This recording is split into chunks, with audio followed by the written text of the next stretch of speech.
Some of the content of Patriots Unfiltered may not be suitable for all audiences. Listener discretion is advised. The world's original podcast. Welcome to Patriots Unfiltered. Yeah, that's what we got. So we got Chicago Pope is the 8 o'clock hour, and then at 9 o'clock comes Father Fred, a little lighter, a little more fun, you know. Wouldn't it be the other way around? No, Father Fred is one of the characters in Chicago Pope. Yes. Oh, I was trying to give you your own. I was trying to give you your own show. Spin-off could trying come to get him later. on the straight and narrow. And Sounds like a spin-off. There's like a sister Susan, and she's hot, but she's a nut. Will they or won't so they? it's like she's the forbidden fruit. Like you can't have her, but all the guys want her. Oh, Stephanie Father Beecham, Fred. Sister Kate. That was really a show. Right? So, I mean, I think we got something NBC's here. going to I think own we might. Wednesdays. I mean, you know, Catholic Wednesdays on NBC. We need to workshop this. Father Fred. He does things a little different. Season premieres on the first day of Lent. Yeah, in Australia it's Saturday. Who cares? Oh, Father Fred. Right. This collar's hot. This is Patriots Unfiltered. Presented by Toyota's official website for deals, buyatoyota.com. All right, welcome everybody. This is Patriots Unfiltered, and yes, Father Fred is on assignment today, shooting a new episode, new season of Father Fred coming out. So no Yeah. Kirsch today, working hard. It's big. We put that all together. That was pretty good. I went to church on Saturday. Just all I could think of was Material. Yeah.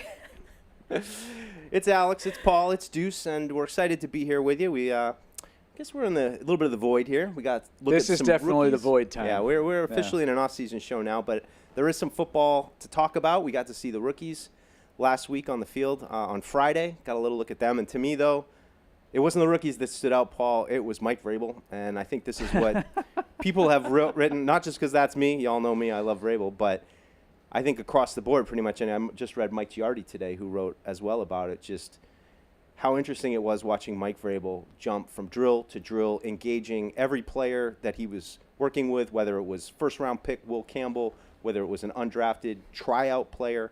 He just looked so in his element throughout that practice. I couldn't take my eyes off of him. It culminated when he hopped into 7-on-7s at inside linebacker and he took the stance and everything. I mean, you just got to get him a number 50 penny. So this 50, fit it was right. 51. It was 51, so you got to get him 50. So It this looked will perfect. surprise no one. Like that specific part of it, I have not really a whole lot of interest in. I know people are going to go crazy about, oh, he jumped in, he moved a guy out of a gap. Yeah, great. Love it. What I was really interested in is the stuff that you talked about initially. Just how effortlessly he bounces from group to group, offense, defense, special teams, positionally. I don't recall that at all last year. And I know that we're going to be constantly making comparisons, and they're probably not fair to do that to Gerard Mayo. Mike has been a head coach in the NFL for, 5 years in Tennessee? Is it 5? Ish, sure. So he had, obviously loads of experience coming in. So he should be at a different level than Gerard Mayo was. But that was my big takeaway from that, that glimpse that we saw for that hour of rookie minicamp was just how actively involved he was with all areas of the team, not just defense. Yeah. And again, I know it makes for the great photo op and the great anecdote when you see him actually engaged in lining up in 7-on-7s and moving people around and getting his hands dirty and actually playing. Yeah, I mean, more than just the novelty of him being involved, it's just, to me, what stood out was just, this is what this guy loves to do. He is just in it right now. Teaching. Put out a clip from the documentary, which will be coming off Friday. Check that out, of Vrabel, walking with Caden Wallace, kind of using a little bit of, I don't know what you call those, an example, I guess, of walking together versus, me trying to push you, how hard it is. But it's just, to me, it's cool to see Mike Vrabel out on the field and working with guys, but I just love the passion. I just love to see how much this guy loves to coach. And the one thought that I had coming out of that practice is, like, this team is going to be imprinted with Mike Vrabel. Like, his handprints, for better or worse, whatever it means, he's going to be all over this team, So there was one other thing that you had mentioned about the, doesn't matter, Will Campbell or some tryout guy. So one of the tryout guys is a guy named Hector Johnson, right? He's a defensive lineman who played for Endicott College. My nephew, full disclosure, my nephew is on the coaching staff at Endicott. So I have a little bit of a personal interest in this particular kid. He's from the Worcester area. Great story. Overcame a lot. And Division III, but an absolutely dynamite Division III football player. He was an edge rusher for Endicott. They had a lot of success over his career there. They've been a playoff team consistently in the Division III playoffs. This past year, they won a game in the Division III playoffs for the first time. He's not going to be an edge rusher in the NFL. So he's going to have to make he's a Division III for a reason. He doesn't have sort of the size requirements. He's like 6 foot. Most guys on the edge are looking at 6'4". So he'd be a really undersized guy. So they're changing him to more of a traditional off-the-ball linebacker. He's been in the middle, and you mentioned that Mike Vrabel's working with everybody. I got some interaction with my nephew, who I saw on Mother's Day, and he had talked to Hector a little bit, and he was really blown away with how much interest Mike took in him. And he is not a guy who got a contract. They signed a couple of guys, and we probably will get to that in a little bit. They signed, I think, 3 of the guys that were here on tryouts. Yeah. And this was not one of them, but it just kind of speaks to me of how invested Mike is in the development of all of the players. Not just, as you said, Mike, not just Will Campbell, all of the players. That really stood out to me, how much interaction he had. And to hear a behind-the-scenes look at that, I think that kind of backed it up.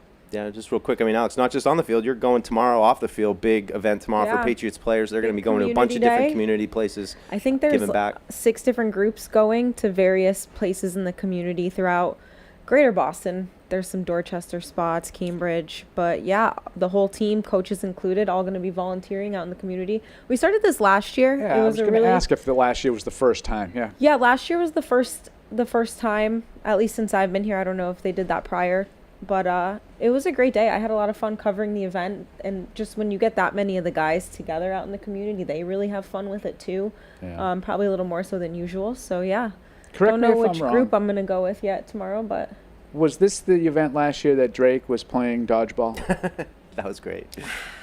Might have been. Was that one of these things? Maybe it wasn't the group that you were with. It might have been. Honestly, because you're only one person out. Yeah. You can't be with all 6 groups. Well, let's that's be the thing is, and we were trying to get some help. It didn't work out. But, yeah, I'm like picking and choosing Mike and I aren't going. Which group I can go with. But I don't know if that was just a regular boys and girls visit for Drake or if it was the community day. You might be right. I wasn't with him on his group.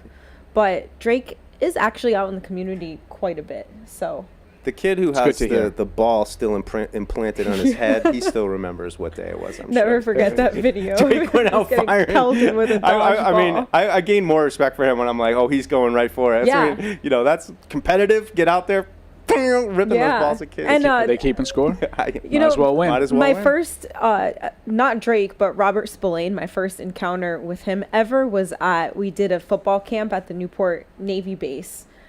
Which was actually funny because Cardona showed up in his military uniform and then changed into his football outfit. But Robert Spillane, there's these little, I don't think there was a single kid over 11 years old there. And they're running these drills and Spillane is just pulling back no punches. Like, he's throwing these kids around on mats. And it's funny because normal parents might be like, oh, be careful. But it was all like military dads, like guys in the Navy. So they're like, yeah, get up. It was so funny. Well, that's great. Well, real quick, if you're looking for a job, you want to be, I guess, one of our colleagues, support the home team, join New England's event staff here at Gillette Stadium. Seasonal positions available in food and beverage, parking, and security. Visit www.thecraftgroup.com/careers and apply today. Got to get some people in here, work with us. No? I thought we were trying to encourage them to come in. Trying to scare people. But, Paul, to your point earlier. Mike's got the depth chart out. Watch it. Watch it, folks. I even made notes today, so we have things to talk about. But yeah, it was Makai Butler as well as Isaiah Eaton, and they officially signed Wilfred Pene, who was an international Pene, I believe. Is that how you pronounce that one? Not Pine. Is it French? I don't know. I think he's an international player. I believe he's. Yeah, he goes down as an international player. So. It's a lot. Mike's probably got That's 91. He's the 91st He's guy. the 91st guy. And they did release one of the linemen. Cole Berdow from Merrimack. Who was from Merrimack, yeah. So it's another sort of local tie. And I thought that was interesting, and I really liked it Mike talking on Friday before we went out to practice, they brought in, I think there's, I don't know, 15 or 16 guys on tryouts in addition to, the whatever, 11, there's probably another 20 draft picks in UDFAs, right? Mm-hmm. So one of the things that Mike talked about was wanting to get some local kids that didn't necessarily sign somewhere, but giving them an opportunity. Another Everett guy, right? Jake Wilcox was one of those tryout guys for as a quarterback who had a pretty solid career at Brown. Undersized kid, obviously. That's why he didn't get drafted. But I like that idea from Mike. Take a kid from Merrimack, give him a shot.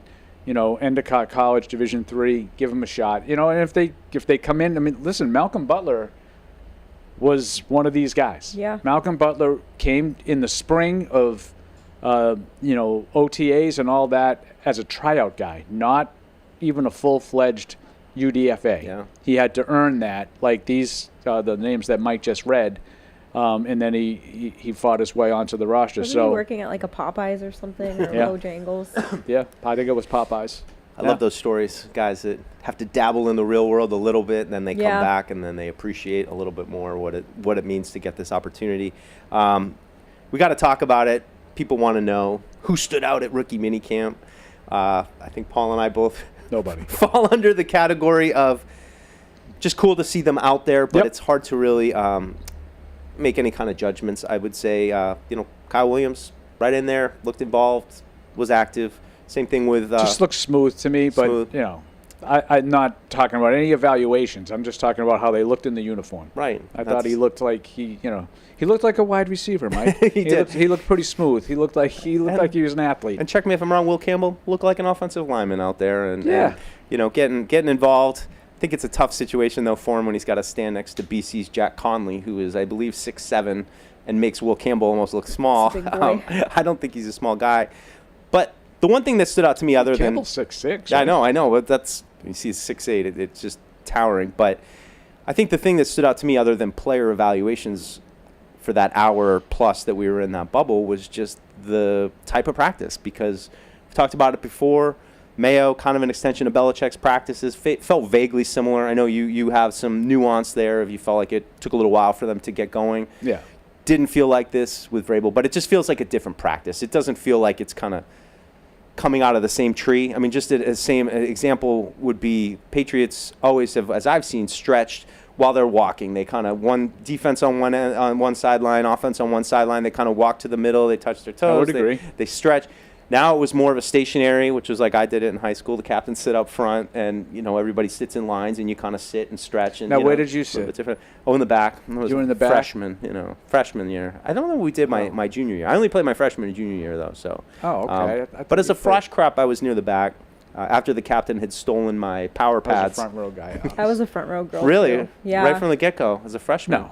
You making your presence felt? You got to work your way out. I didn't play as a freshman. I tried to hang in the back, but eventually, the coach would be like, Francisco, get up here. I don't know. Just got the name. What's the name too? You got to be good at soccer. Cisco. Francisco, get up here. There's a time in track where we started going to the weight room and doing lifting, and I was just trying to be in the back, not fitting in. But I had a little bit of experience weightlifting. One of my cousins owned a gym, and I then somehow found myself as the form demonstrator for squats. For what? Not a big deal. For squats? Yeah. Oh, yeah, those are hard. I had to do did you ever have to do the ones where you put the bar over your head, the snatch squats? So you have the bar up over your head, and then you got to go down with your arms out like this. Oh, is that like a CrossFit I did not thing? demonstrate that. No, that was one of our hockey it? training things. It was hard for me. I was really toit, very toit, not flexible at all. That's why PP2 and not PP1. Exactly right. So we're going to be here for 2 hours, catching you guys up. Fred is busy. Evan, I don't know. What should we say about Evan? Unfortunately, Evan went to Kendrick Lamar. He had already taken the day off, so it wasn't I think he's in a mourning. Celtics thing. I don't really buy the Kendrick Lamar excuse. think he's in mourning. Well, I need to know if he was watching the game during the concert or like when he found out about the Tatum injury. Probably for the best. Probably Just for how much walking out, how the much it ride affected home, him. or was it something that like one person heard about it in the stadium and it started traveling throughout? Yeah, you you know, know that I he need had the to know. recap. I hope he had a few drinks and he realized what direction If it he was had heading, enough and then drinks, he he'd just, probably cry. He Did it probably would've ruin? Do you cried. think it ruined the concert for him? I think it It probably would have ruined it for me. Unless I he can't just- lie. I lost sleep last night. I felt bad for Tatum. I did. I know these guys make a lot of money and all that stuff, and you're like, oh, what do you think it's like the Bronx Tale. You think your old man. You think Mickey Mantle cares about your old man. I get it. They make a lot of money. They're famous people. He'll get over it. But I just felt bad for him last night. Me too. I mean, I was actually watching last night. I had to turn it on just to see you how could it tell went. it was an impactful injury just by the Yeah. look on his face. Not so much pain, but Yeah, the look to me was telling me that he knows this is gonna be a long road. I'm in trouble. I'm going to be out for a while. Yeah. What do you? We'll see. I haven't really seen any updates today. This is good but- though, as I'm the host, so I can grill the two super Celtics. Well, Celtics observer. I would say Alex is slash Celtics is a fan. super fan. I'm a bomb tosser. Is I like it to, over? like- Is it over, people? Can the Celtics bounce back if they don't have Jason Tatum In down this 3-1? series? They got to win 3 straight I'll games. leave it to the super fan for I that think one. they might rally one game in honor of Tatum, but it's just The death rattle what is it, tomorrow night at Boston, or are they taking, is it Thursday night? I'm not sure. I gotta double check. Yeah. After Tatum went down, I shut the game off because I could just tell it was so bad, and I was speculating on what it could be, an Achilles, and like there's no worse injury you can face. No, it's adding injury Preach to it. insult, isn't it? Like, that's the worst. You're going to lose. Yeah. Like, if I'm so used to watching kid sports right now, but that was the vibe that I got instantly of like, oh man, this is going bad, and then somebody gets hurt and just goes from bad to worse, especially with Tatum. But I'm sure we'll get plenty of Evan. tomorrow. It is tomorrow. No day off. So one day off, and Yeah, then one day they're off back. today. They're One off day today. off. I like those. Should be every other It's day. either the game was last night or it's tonight. Either way. But we'll get a catch up with Evan for sure tomorrow on Catch 22. I'm sure him and Alex will have plenty to say. Give us a call, though, 855-PATS-500. Send us an email, webradio@patriots.com. Love to hear from you guys. So some big stuff also going on this week. We've got the schedule coming out tomorrow. That's big news. Many people in this building right now working on our schedule release video. So excited to share that with you guys. And what do you guys think about the schedule? Anything we know now? It doesn't We're look not like an going to international. Madrid. No international games, right? Which from Paul, it doesn't really matter to us. We don't really travel that much, and it was going to be an No, away but I travel. was always wondering, like we did to Germany a couple of years ago. That was kind of a special trip. I was kind of in the back of my mind saying, Madrid. Madrid would have Well, been sick. I could have talked myself into that trip. Yeah. But, I didn't really have much faith that we were going after having gone international the last 2 years. Yeah. I think that's what they said, that a little bit of a reprieve after Yeah. going international for both games. But I got to experience England at some point, Paul, with you, because you make it sound like you say, we're the Beatles there, right? Big PU Well, fan, I don't- PU contingent. I believe I did say we were the Beatles there, but I'm not sure that I included you as part of we there. Me and Andy. That was me, Andy, and Fred. The big Eric three. was also More there, so but he was than like in- Pete Best. More so than when we were in Germany. Oh, yeah. Yeah. But Germany was great, too. It's good for the ego, I will say. Only time I've Especially ever when been you're in front of the- recognized is in Germany. Yeah, especially when you're in front of the COO International of Kraft superstars. Entertainment. You're getting dapped up. You didn't realize that was this big of a deal, did you? I just started adding some zeros to the end of that salary.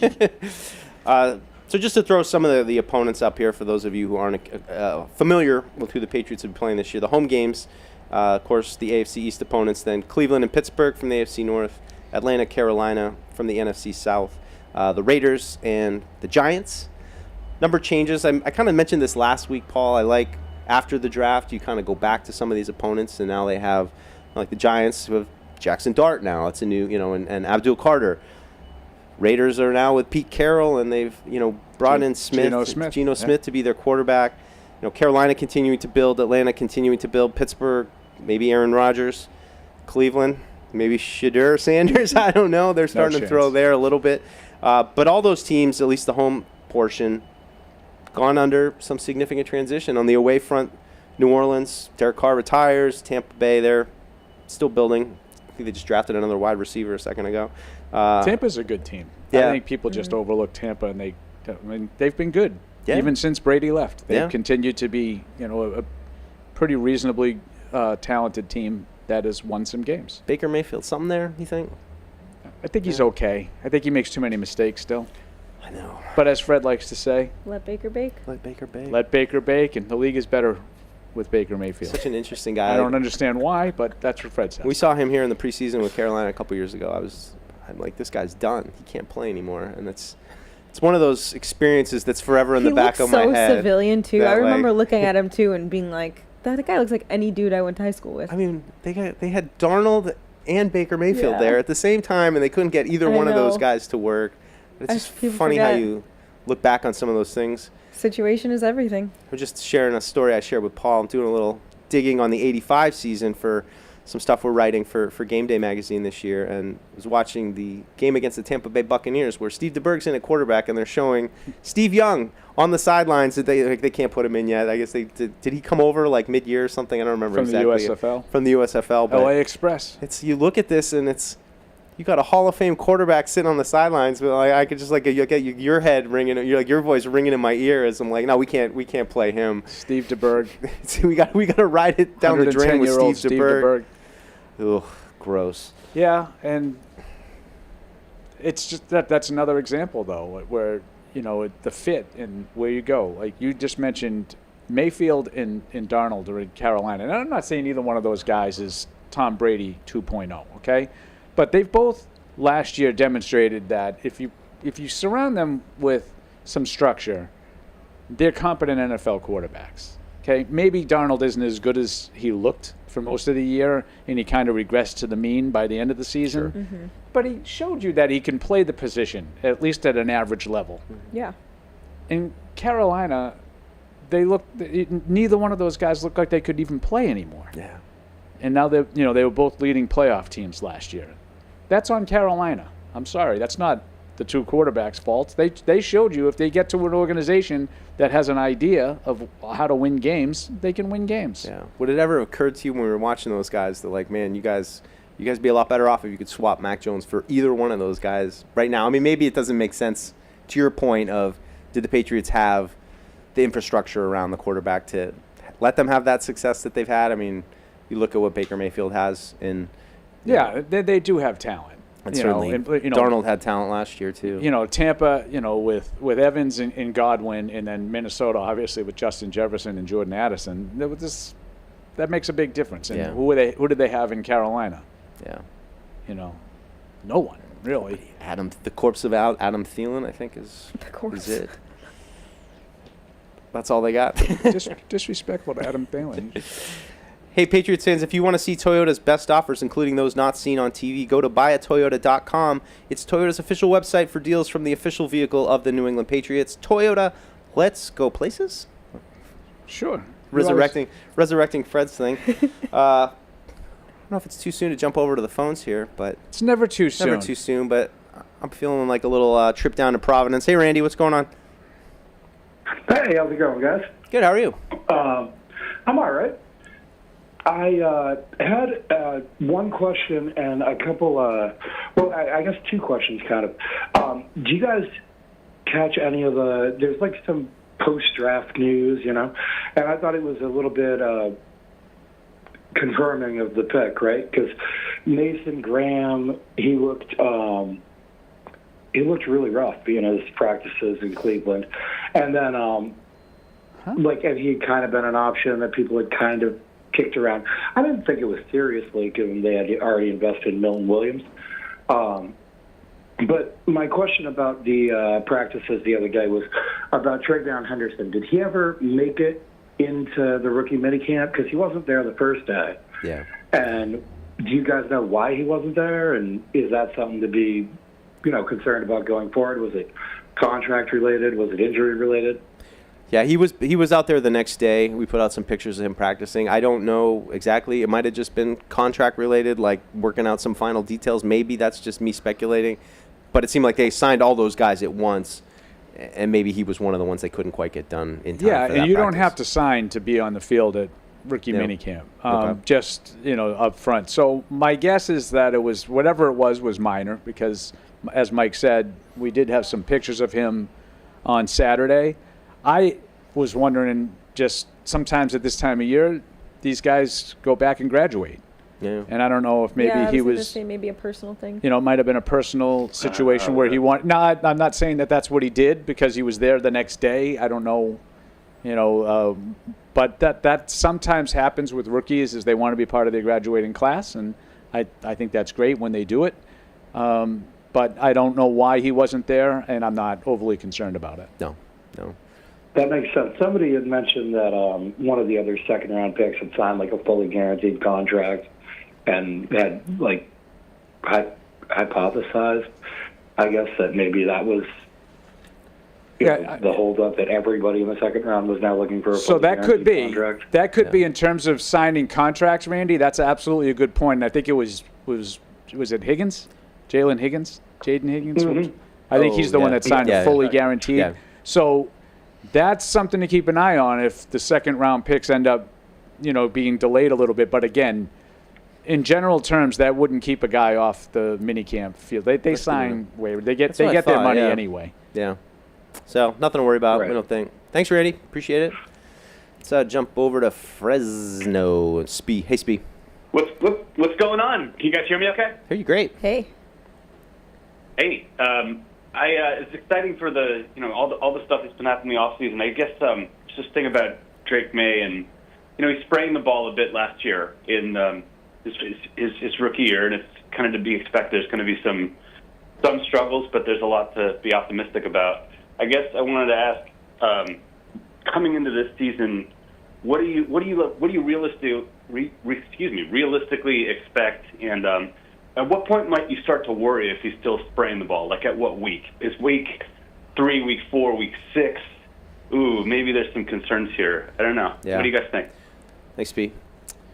I would say if he's turning the ball over again, I don't care how many weeks it is. That would be concerning to me. Yeah. I'm expecting the turn. I think we talked about this a little bit last week. I'm expecting the turnover number to drop dramatically. I think having a guy like Vrabel and Josh McDaniels on him, I think will limit some of the mistakes. But if they don't, and it's like Spee said, it's kind of like as a result of just continuing to spray the ball, because I don't think he made a ton of bad decisions last year on his turnovers. Like mostly interceptions in the NFL are generally, in general terms, they're bad decisions. Misreading the coverage or trying to jam one in that were just not there. A lot of Maye's last year I thought were just bad throws, because I do think it gets away from him every once in a while. Yeah. So if that continues, that's not a good sign.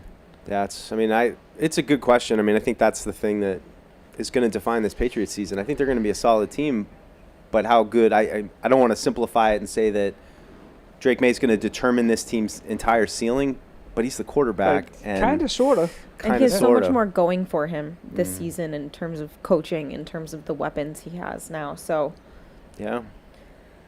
Try to get Diggs up to speed quick. How does that all play out with the receivers? But Boy, Diggs was in New York last night, huh?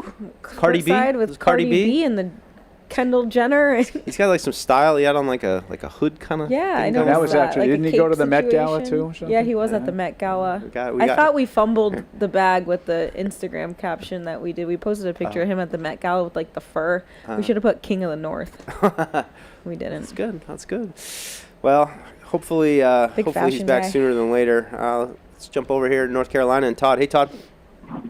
Hey guys, I'm going to start with an apology. When you guys were talking sandwiches, I kept thinking that, last year the Patriots had way too much mayo on their sandwich.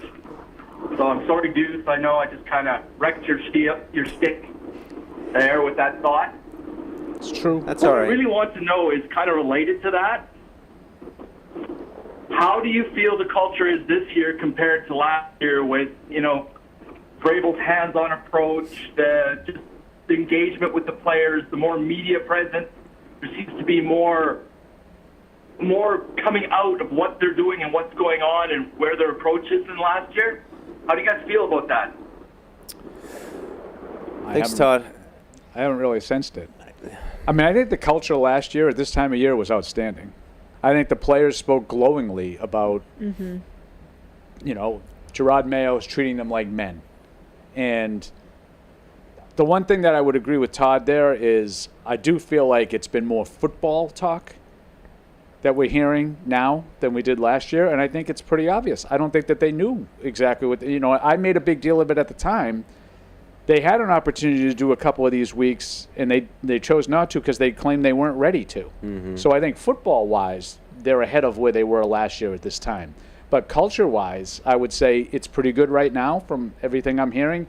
But I thought it was pretty good last year from everything I heard.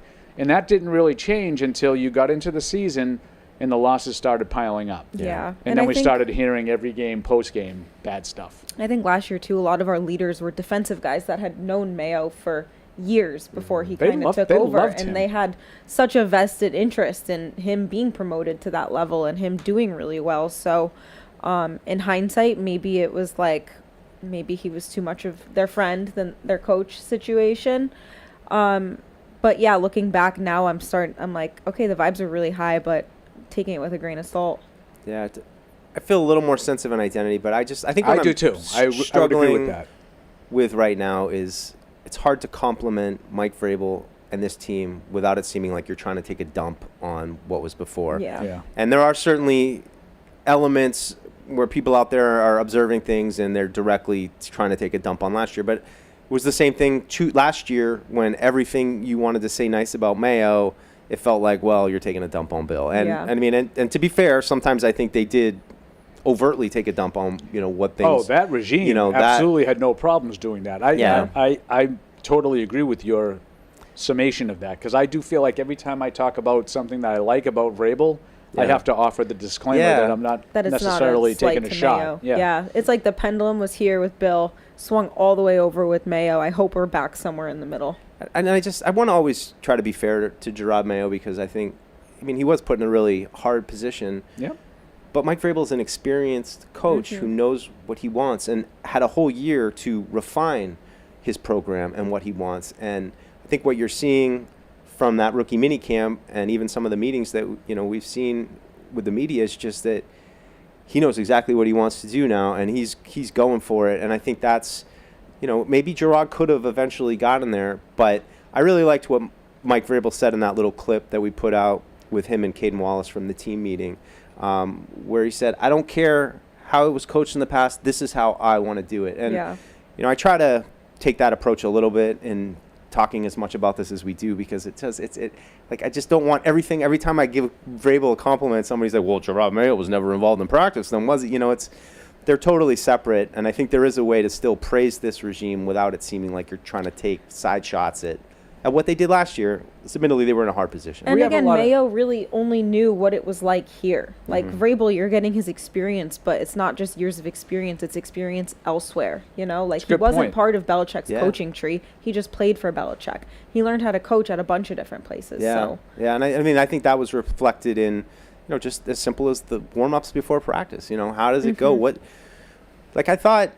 I've always thought the coaches here have had really good energy. I thought Bill's practices were always really high tempo and coaches running to and from drills, and it just didn't feel like a lot of time, being wasted. But I definitely took notice of the energy just overall from all the coaches. I'd also just highlight Scott Booker was the safeties coach, was one guy that really just stood out to me. Booming voice, knows what he's looking for, talking to a lot of guys, watching the practice from the back end of the defense. He really seems like he knows what he wants and how to get it out of his guys. So I think you're starting to see a little bit of, even Thomas Brown spending a lot of time with Josh McDaniels on the field during that practice as well. Someone was actually watching practice. In between talking with you and Giardi. What are you doing? It wasn't really me. But those were the things I think a lot of people were so focused on, reps and, here's Kyle Williams running through a little gauntlet. It looks nice. Yeah, someone put a clip out and making the defense look silly. I was like, are we serious right now? Like even we had a caller earlier that said Mason Graham looked terrible at practice. No, he didn't. How could he? They're standing out there in shorts and they're warming up and they're going through a shell of a 7-on-7. No one's done a thing. Yeah. These kids are just learning what they're doing, and how they're going to practice at the NFL level. They're not. There's no performance at all. No. No one looked good and no one looked bad. I'm going to say across the board, unless someone got hurt that I don't know about. Obviously, injuries, bad. Yeah. But. No, it's hard. We will get another. Kyle Williams did not make anyone look silly. No.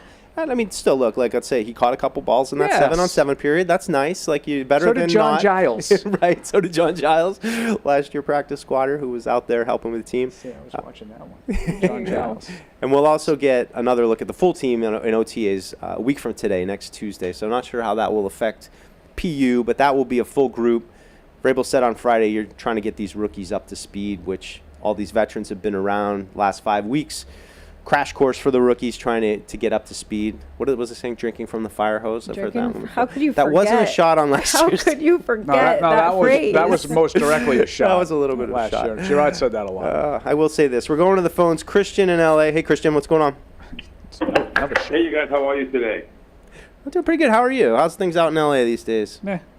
Yeah, things are kind of calm down here in L.A. You Getting the June gloom yet? Going crazy. People are a little weird about that, but the weather's nice, and that's what counts. No June gloom yet? That's usually this time of year you start June getting gloom starts in June. Oh, right. Good call. Good correction. That makes sense. Right. So anyway, you guys, I know we have a pretty good season coming up. I have been watching some tape with Kyle Williams and love what he represents on tape. I think we have a good shot at 8, maybe 10 wins if we really pull things together. My question for you guys today, though, is about one game in particular, and that's a home game. And that game is going to be against the Las Vegas Raiders. So I sat down yesterday with a bunch of people, and we wondered what kind of reception is and should Tom Brady get if he comes to sit in the owner's box for the Raiders versus New England game.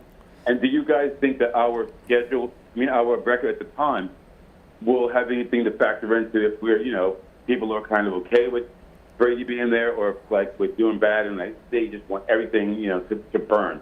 What do you guys think about Brady's visit to New England as the owner now, part owner of the Raiders? Yeah. Thanks, Christian. I don't anticipate that happening. I think he's got a job, and he'll be unless that happens to be a Fox game and he's here as the color analyst for the game. I don't anticipate Tom Brady traveling to all the Raiders games in the owner's box. He's got a job. He has stated on the record that doesn't have any plans to stop doing that. Now maybe that'll change in the coming weeks. Maybe we'll find out. Tom Brady won't be back with Kevin Burkhardt in the lead chair for Fox's top broadcast team, but he says that he's going to continue to do it, right? Ugh. Why would you do that? Ugh.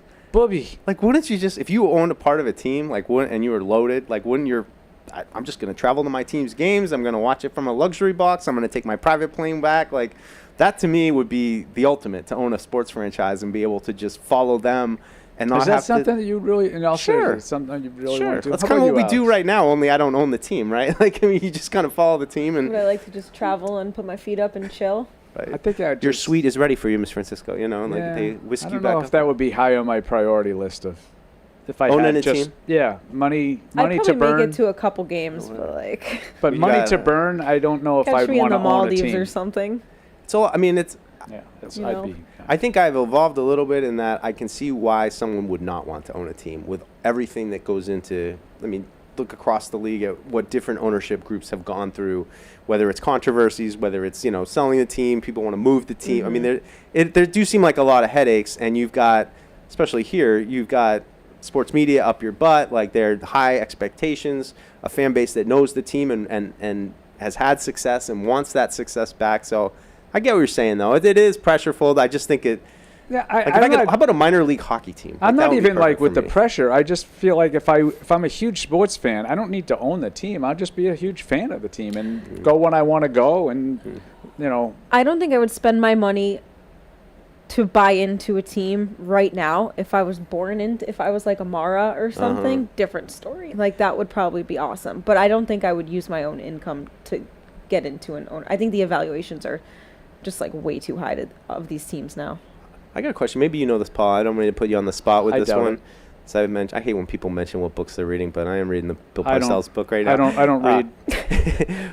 But do you know what the controversy was with the Giants coaches back in the 80s? I guess there was a nephew that wanted ownership, and Tim Mara, and then there was Wellington Mara. I guess, During this time, there was a lot of different. I don't know all the details. Tension within the ownership group of the Giants. Part of why Bill Parcells had some of the complications there that he had. But I just, it's interesting. We come here, everything seems so stable, but you realize that sometimes when these families do own the team, that family squabbles happen all of a sudden. Yeah, like the Lakers, like Jeannie Buss and her brothers. Like she won out. She won out, and I wonder what that relationship's like now. Yeah. Sounds like a good Succession TV show, like a they powerful actually, family that owns a team.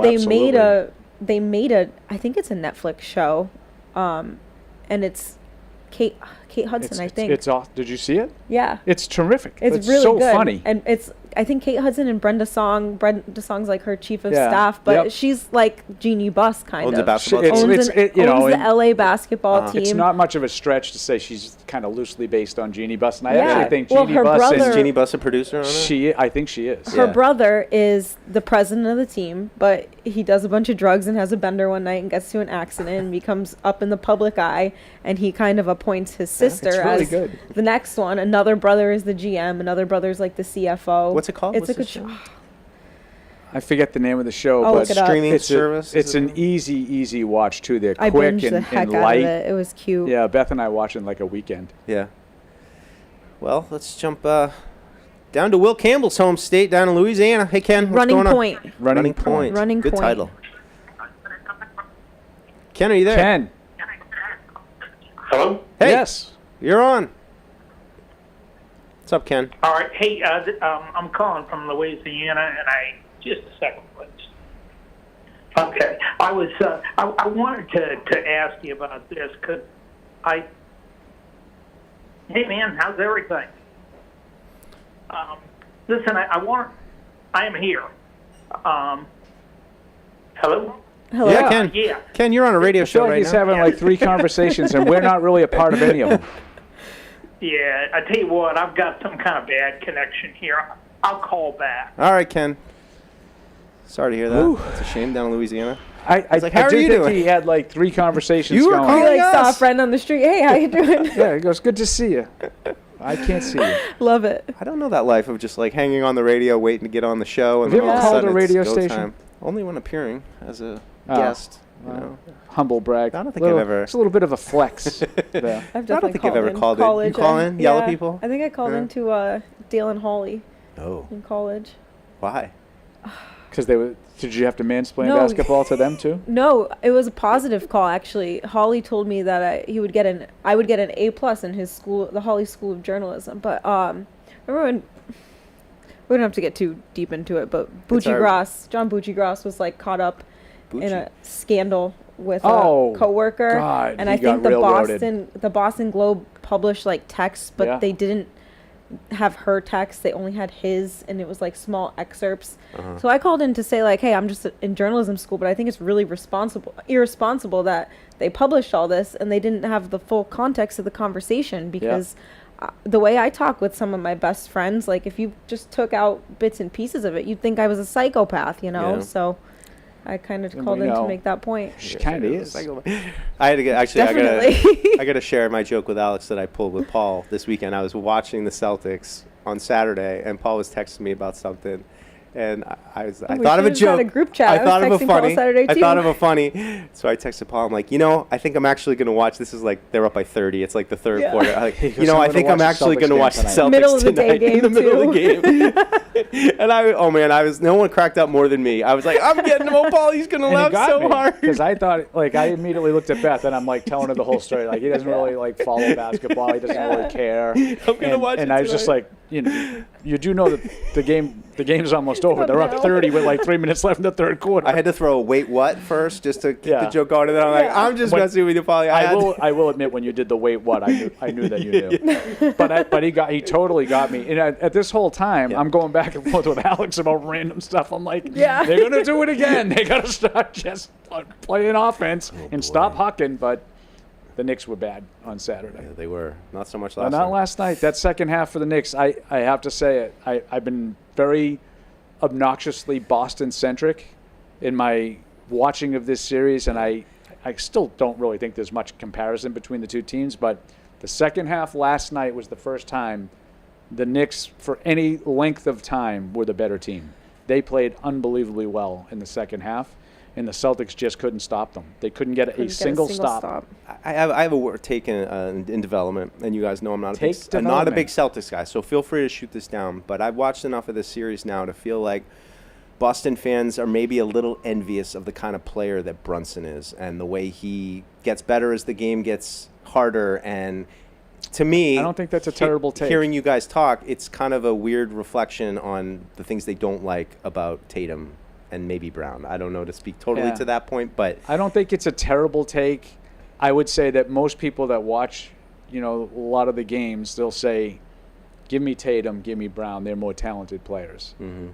But I think Boston in particular has a soft spot for that kind of scrappy, overachieving underdog who tends to be at his best when it matters most. Yeah, he's and had I think a great that's a little bit of series. Brunson. From the Knicks fans I've talked to, I didn't watch enough Knicks games this year or even in the playoffs until this series, but I get the sense from them that they're like, wow, this Brunson series is kind of not coming out of nowhere, but he's really taken a step up. I mean, even for a guy who doesn't watch much basketball, just when I flip the games on, it's just obvious that guy is playing at an elite level right now. I mean, and there were his so team many a lot. times yesterday where he's the smallest guy on the floor and he's still getting all the rebounds, like that. It was How infuriating. long has he been in the league? The guy looks like he's like in his mid-30s to me. Like he just looks old to me. He's been around for a little while. Yeah, he started in Dallas. Okay. He's been on the Knicks now for what, 3 years? 2-3 years? Sounds about right. Brunson burner. Such an idiot. And then they're all like Villanova guys too. So I heard that. Not an idiot. It's just not your niche. No, I know. Which I do like that commercial. Yeah, with- them, the Pope, Philly. Philly's claiming whatever they can. The new house. All right, Ken's back in Louisiana with a better connection. Hey, Ken, what's going on? Oh. Ken, booby. Oh, that's hilarious. Maybe not. Yeah, I think maybe we'll table that to Thursday. Steak dressing. Well, phone lines are open. Give us a call. We'll get to the emails after Nobody Eats Lunch. We will take a break here sometime at about the top of the hour. But we are entering the official part of the offseason where I feel like we need to bust out that game we were going to do with all the I have it ready to go. that put their pictures in. It's ready to go. I'm going to put a final call out right now. So if you're a consistent caller and we know your name, email Matt Morrell, or I guess the web radio at patriots.com. Well, it's podcasts. Podcasts at patriots.com. And just send them a picture. We're going to do name that caller, and we'll figure out a fun way to do it sometime over the next couple months here as we maybe in a video form, or we'll get them up on the screen or something. But yeah, we got a couple great submissions, but there was a couple regulars that I was a little disappointed to not see anything from yet. All right, we'll get on it, and Claire can't Eldred. participate. We all know what Claire looks like, unfortunately. Well, should be like the only woman. That's true. Well, we have there's a couple callers. Did you have like an old caller from the Chicago area, Paul, that was a big fan of here, a woman that was a big fan of PU long ago? Oh, Kat in Chicago. Yeah. Still a trap. Good job. I got it. And she was a good fan who would offer the critique when it needed to be too. I wonder where Kat is. She was like redoing a house in Chicago, and then we haven't heard from her for a long time. It's funny how that works for I hope you guys. everything's okay. Those renovations, man, I can feel It's almost for like her. social media, where there's all of a sudden you realize you're like, I haven't seen that person in forever on social media for whatever reason. Like somebody just drops off the face of the earth. And then you start thinking, oh, I hope because how would you everything know? is okay. Yeah, it's not like you know them. But then suddenly someone random calls in that hasn't called in for like a year or something, and you guys instantly remember who they were. And I wish we could send wellness checks. Like, I know. Hey, you guys okay? Everything going good? Well, the newsletter. We'll check but in. You on watch some of those shows. What's the one? Allison Victoria, that one on HGTV. She does one of those rehab shows. Yeah. Do you ever watch her? House rehab? I watch I think all she's those. in. I think she's in, HGTV was my backup plan if sports media didn't work out. That's funny. I think she was in Chicago, and that's what the Cat in Chicago is like rehab project. That's what it reminded me of all the time, listening to her talk about it. But house flipping. Not. This wasn't flipping. No. I think they bought something like downtown that they were completely redoing. If I'm not mistaken, her and her husband. The real estate game. It's tough. It's tough out there. Yeah. Sure is. Are you a mogul? No, I'm definitely not. But are you dreaming of next off season, Paul? Is it easy to drink? Not yet. No. Revamp your sleep routine before kickoff with a luxurious and affordable mattress from Bob's Discount Furniture. When you team up with Bob's everyday low prices with premium features like the Envy's hand-tufted Tencel knit cover, naturally breathable silk and wool fibers, and heavenly hybrid construction, you're in for a sleep win. Or try one of Bob's Consumer Reports recommended picks like the Treasure or Copper Radiance. Get winning sleep at Bob's Discount Furniture, the official furniture store of the New England Patriots. It's a tough one, Fred's right. Those are some tough It's not reads great there. copy. It's always tough when the marketing people write the We got a bunch of emails in here. Emails? We got. All right. All right. I'm going right to the Jaws one first. So. Oh man. Where else would we start? Oh, Tyler from Ludlow. First, he said, if Alex needs a repair recommendation, Roy's Auto Services in Ludlow has been good to him. So I know Roy's. There Yeah. you go. We're giving. If you like Jaws trivia, you should check out the Jaws episode of the Unspooled podcast. You'll learn things like the theme music was based on the dinosaur fight scene from Fantasia, and that Quint's traits are based on a local Martha's Vineyard fisherman who was allegedly the only person on the island to be arrested for a drunk driving a team of oxen. He had a small part in the movie, and the crew would listen to his stories and use them to craft Quint's lines. So Quint is real. I can confirm that, Paul. You know who that guy was? He's the one that's driving. I think he played Ben Gardner. He's like, oh, well, they can sit on their mothers. I can't remember. I thought it was the guy who but comes outside with the pipe. Oh wait, maybe it the was harbor master. Oh, I thought it was the guy in the boat. Wait, we're gonna have to. Tyler, is it the guy? Is it Ben Gardner? Ben Gardner's boat. That's Ben Gardner's boat. And he's the one who has like that whole little, when they're all driving and then, out, of course, and he's going why the other didn't way. it sink? That's Mark Capello. Sorry, Alex. But I'll get around to the film at some point. Jaws is coming back into theaters this summer, and I think we need to do a team outing of that. We just talk way too much about it. It's going to be playing right there at Patriot Place. Do a little team outing. It's going to be hard for me this particular summer, but I would definitely be interested if we could. An 11 o'clock show. You Oh, come that in would about work. 9 a.m. We That go would work. 11 to 1. It's a team thing. Or we do the drive-in theater that's on the Cape and make it really an authentic experience, and then we expense the trip. All right, Alex. Alex, you got your first email. Alex is on the booth in the New- booth new back Alex. there, Producer covering Alex. new Alex. New Alex. Not Boy female Alex, girl Not to be Alex, and confused new with girl Alex. Alex. But Rick is writing in saying, "Can you update the opening credits to the show? The robotic voice and random chatter is screaming for an upgrade." So while Matt Morrell's out today, Alex, if you want to update the whole show. Yeah, this is the time. Flex your muscles. This is probably a question for Father Fred. Hey, guys, I know I probably have to ask for Father Fred. Is the statue thing for Brady still happening, or has that been 86th? I'd like to attend the ceremony if it is. Thanks. My week 1 prediction, week 1 at Jets. That's Sean Mack from Week Freeland. 1 at Jets. I feel like it's a timing thing with could Brady's happen. schedule.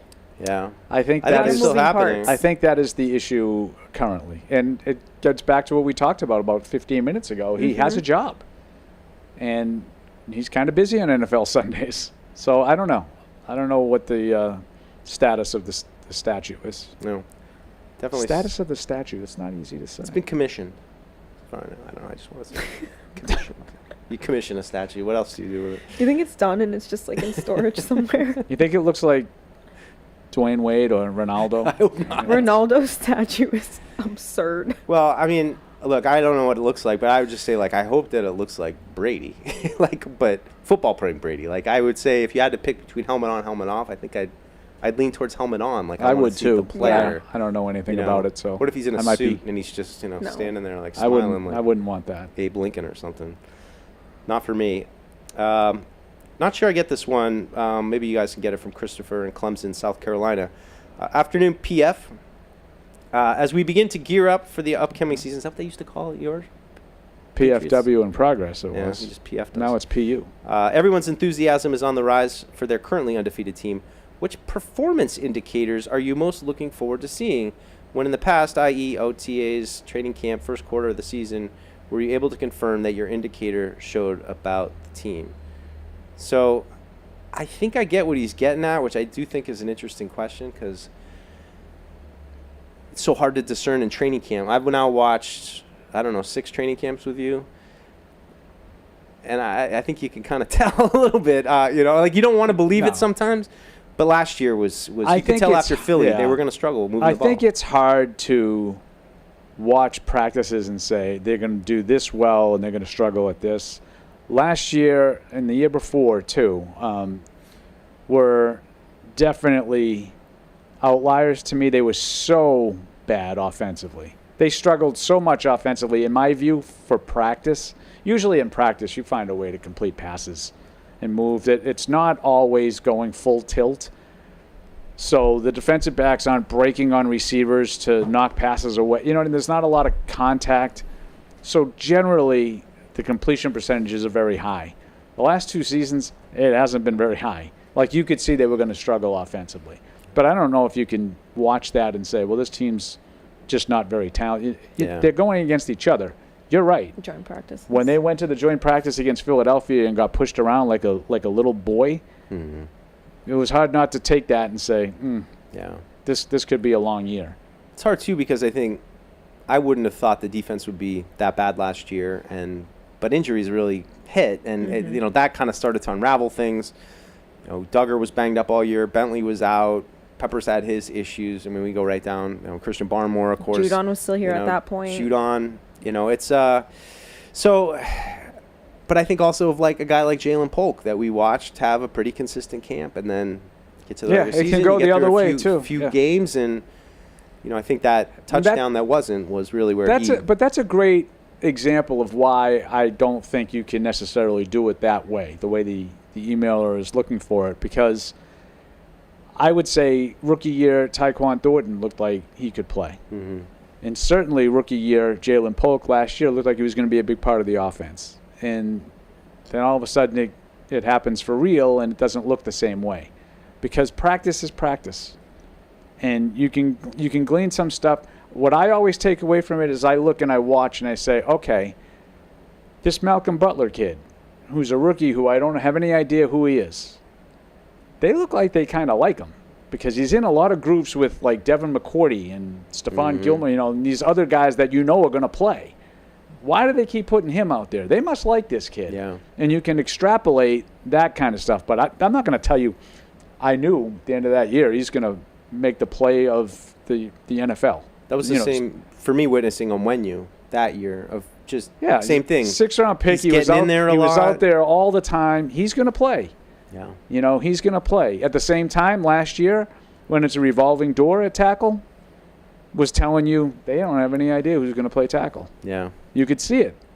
It's also interesting, I thought, at the receiver position last year and again this year, that they had a lot of bodies, not a lot of delineation for who's the best. Everybody is kind of specific roles. But it was interesting last year watching Kayshon Boutte emerge. Not somebody that really, started the parade for it. And it wasn't not in training camp. Yeah. It was once the game started. It was like him and Polk changed roles. I think that's the point too, Paul, is that once the season starts, things can change quickly. Whether it's injuries, I made the point with Polk, the game that he didn't get his back foot in, thought he had the game-winning touchdown, and really for me, it looked like from that point was when he just started to lose his confidence and needed to hit the reset button, never really was able to, then got hurt at the end of the year. But quickly, I've said it before that last 2 years, that every loss makes it worse. Every loss, things get worse. People get a little bit more pissed. People get a little bit more clipped. And, it's just, it's not fun to be around a team that continues to drop games, especially when you feel like they've kind of lost the plot, I guess it would say. Like, you're not really gunning for the playoffs anymore. You're just kind of trying to run the string out here at the end of the season.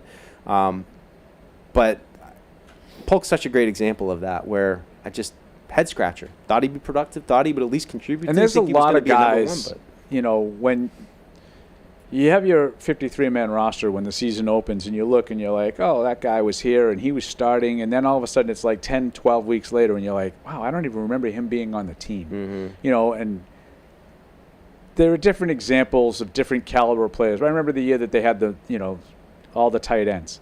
Remember Scott Chandler? Sure, yeah. Scott Chandler at the beginning of the year, you're like, this guy, he's gonna be a big part of this team, and he catches a touchdown, I want to say, on opening night against Pittsburgh. And then by the time that season's over, you don't even remember Scott Chandler was part of the team. Yeah. Let alone being part of the offense. I called him Scott Chandler. Chandler. Of course you did. Chandler. That was like the never-ending search to find the compliment to Gronk. Like every year there was a new. But they had 4 tight ends on that team, Bennett, and they're gonna do this, revolutionary. And by the time you get like 5-6 weeks in, it's like, no, okay, that didn't work. Yeah. And you just have to regroup. You know. All right, well, we're going to take a little break here, but first, it's easy to drink, it's easy to enjoy. Bud Light, the official beer sponsor of the New England Patriots. Seamlessly gets those reads in, Alex. It's really impressive to watch. That's Fred, right. watch your back. We'll be right back after this. Whether you're in the game or betting on the game, you'll need a game plan. DraftKings Sportsbook, the official sports betting partner of the New England Patriots, provides you with everything you need to build your personal betting game plan so you can get in on all the action while practicing safe bets.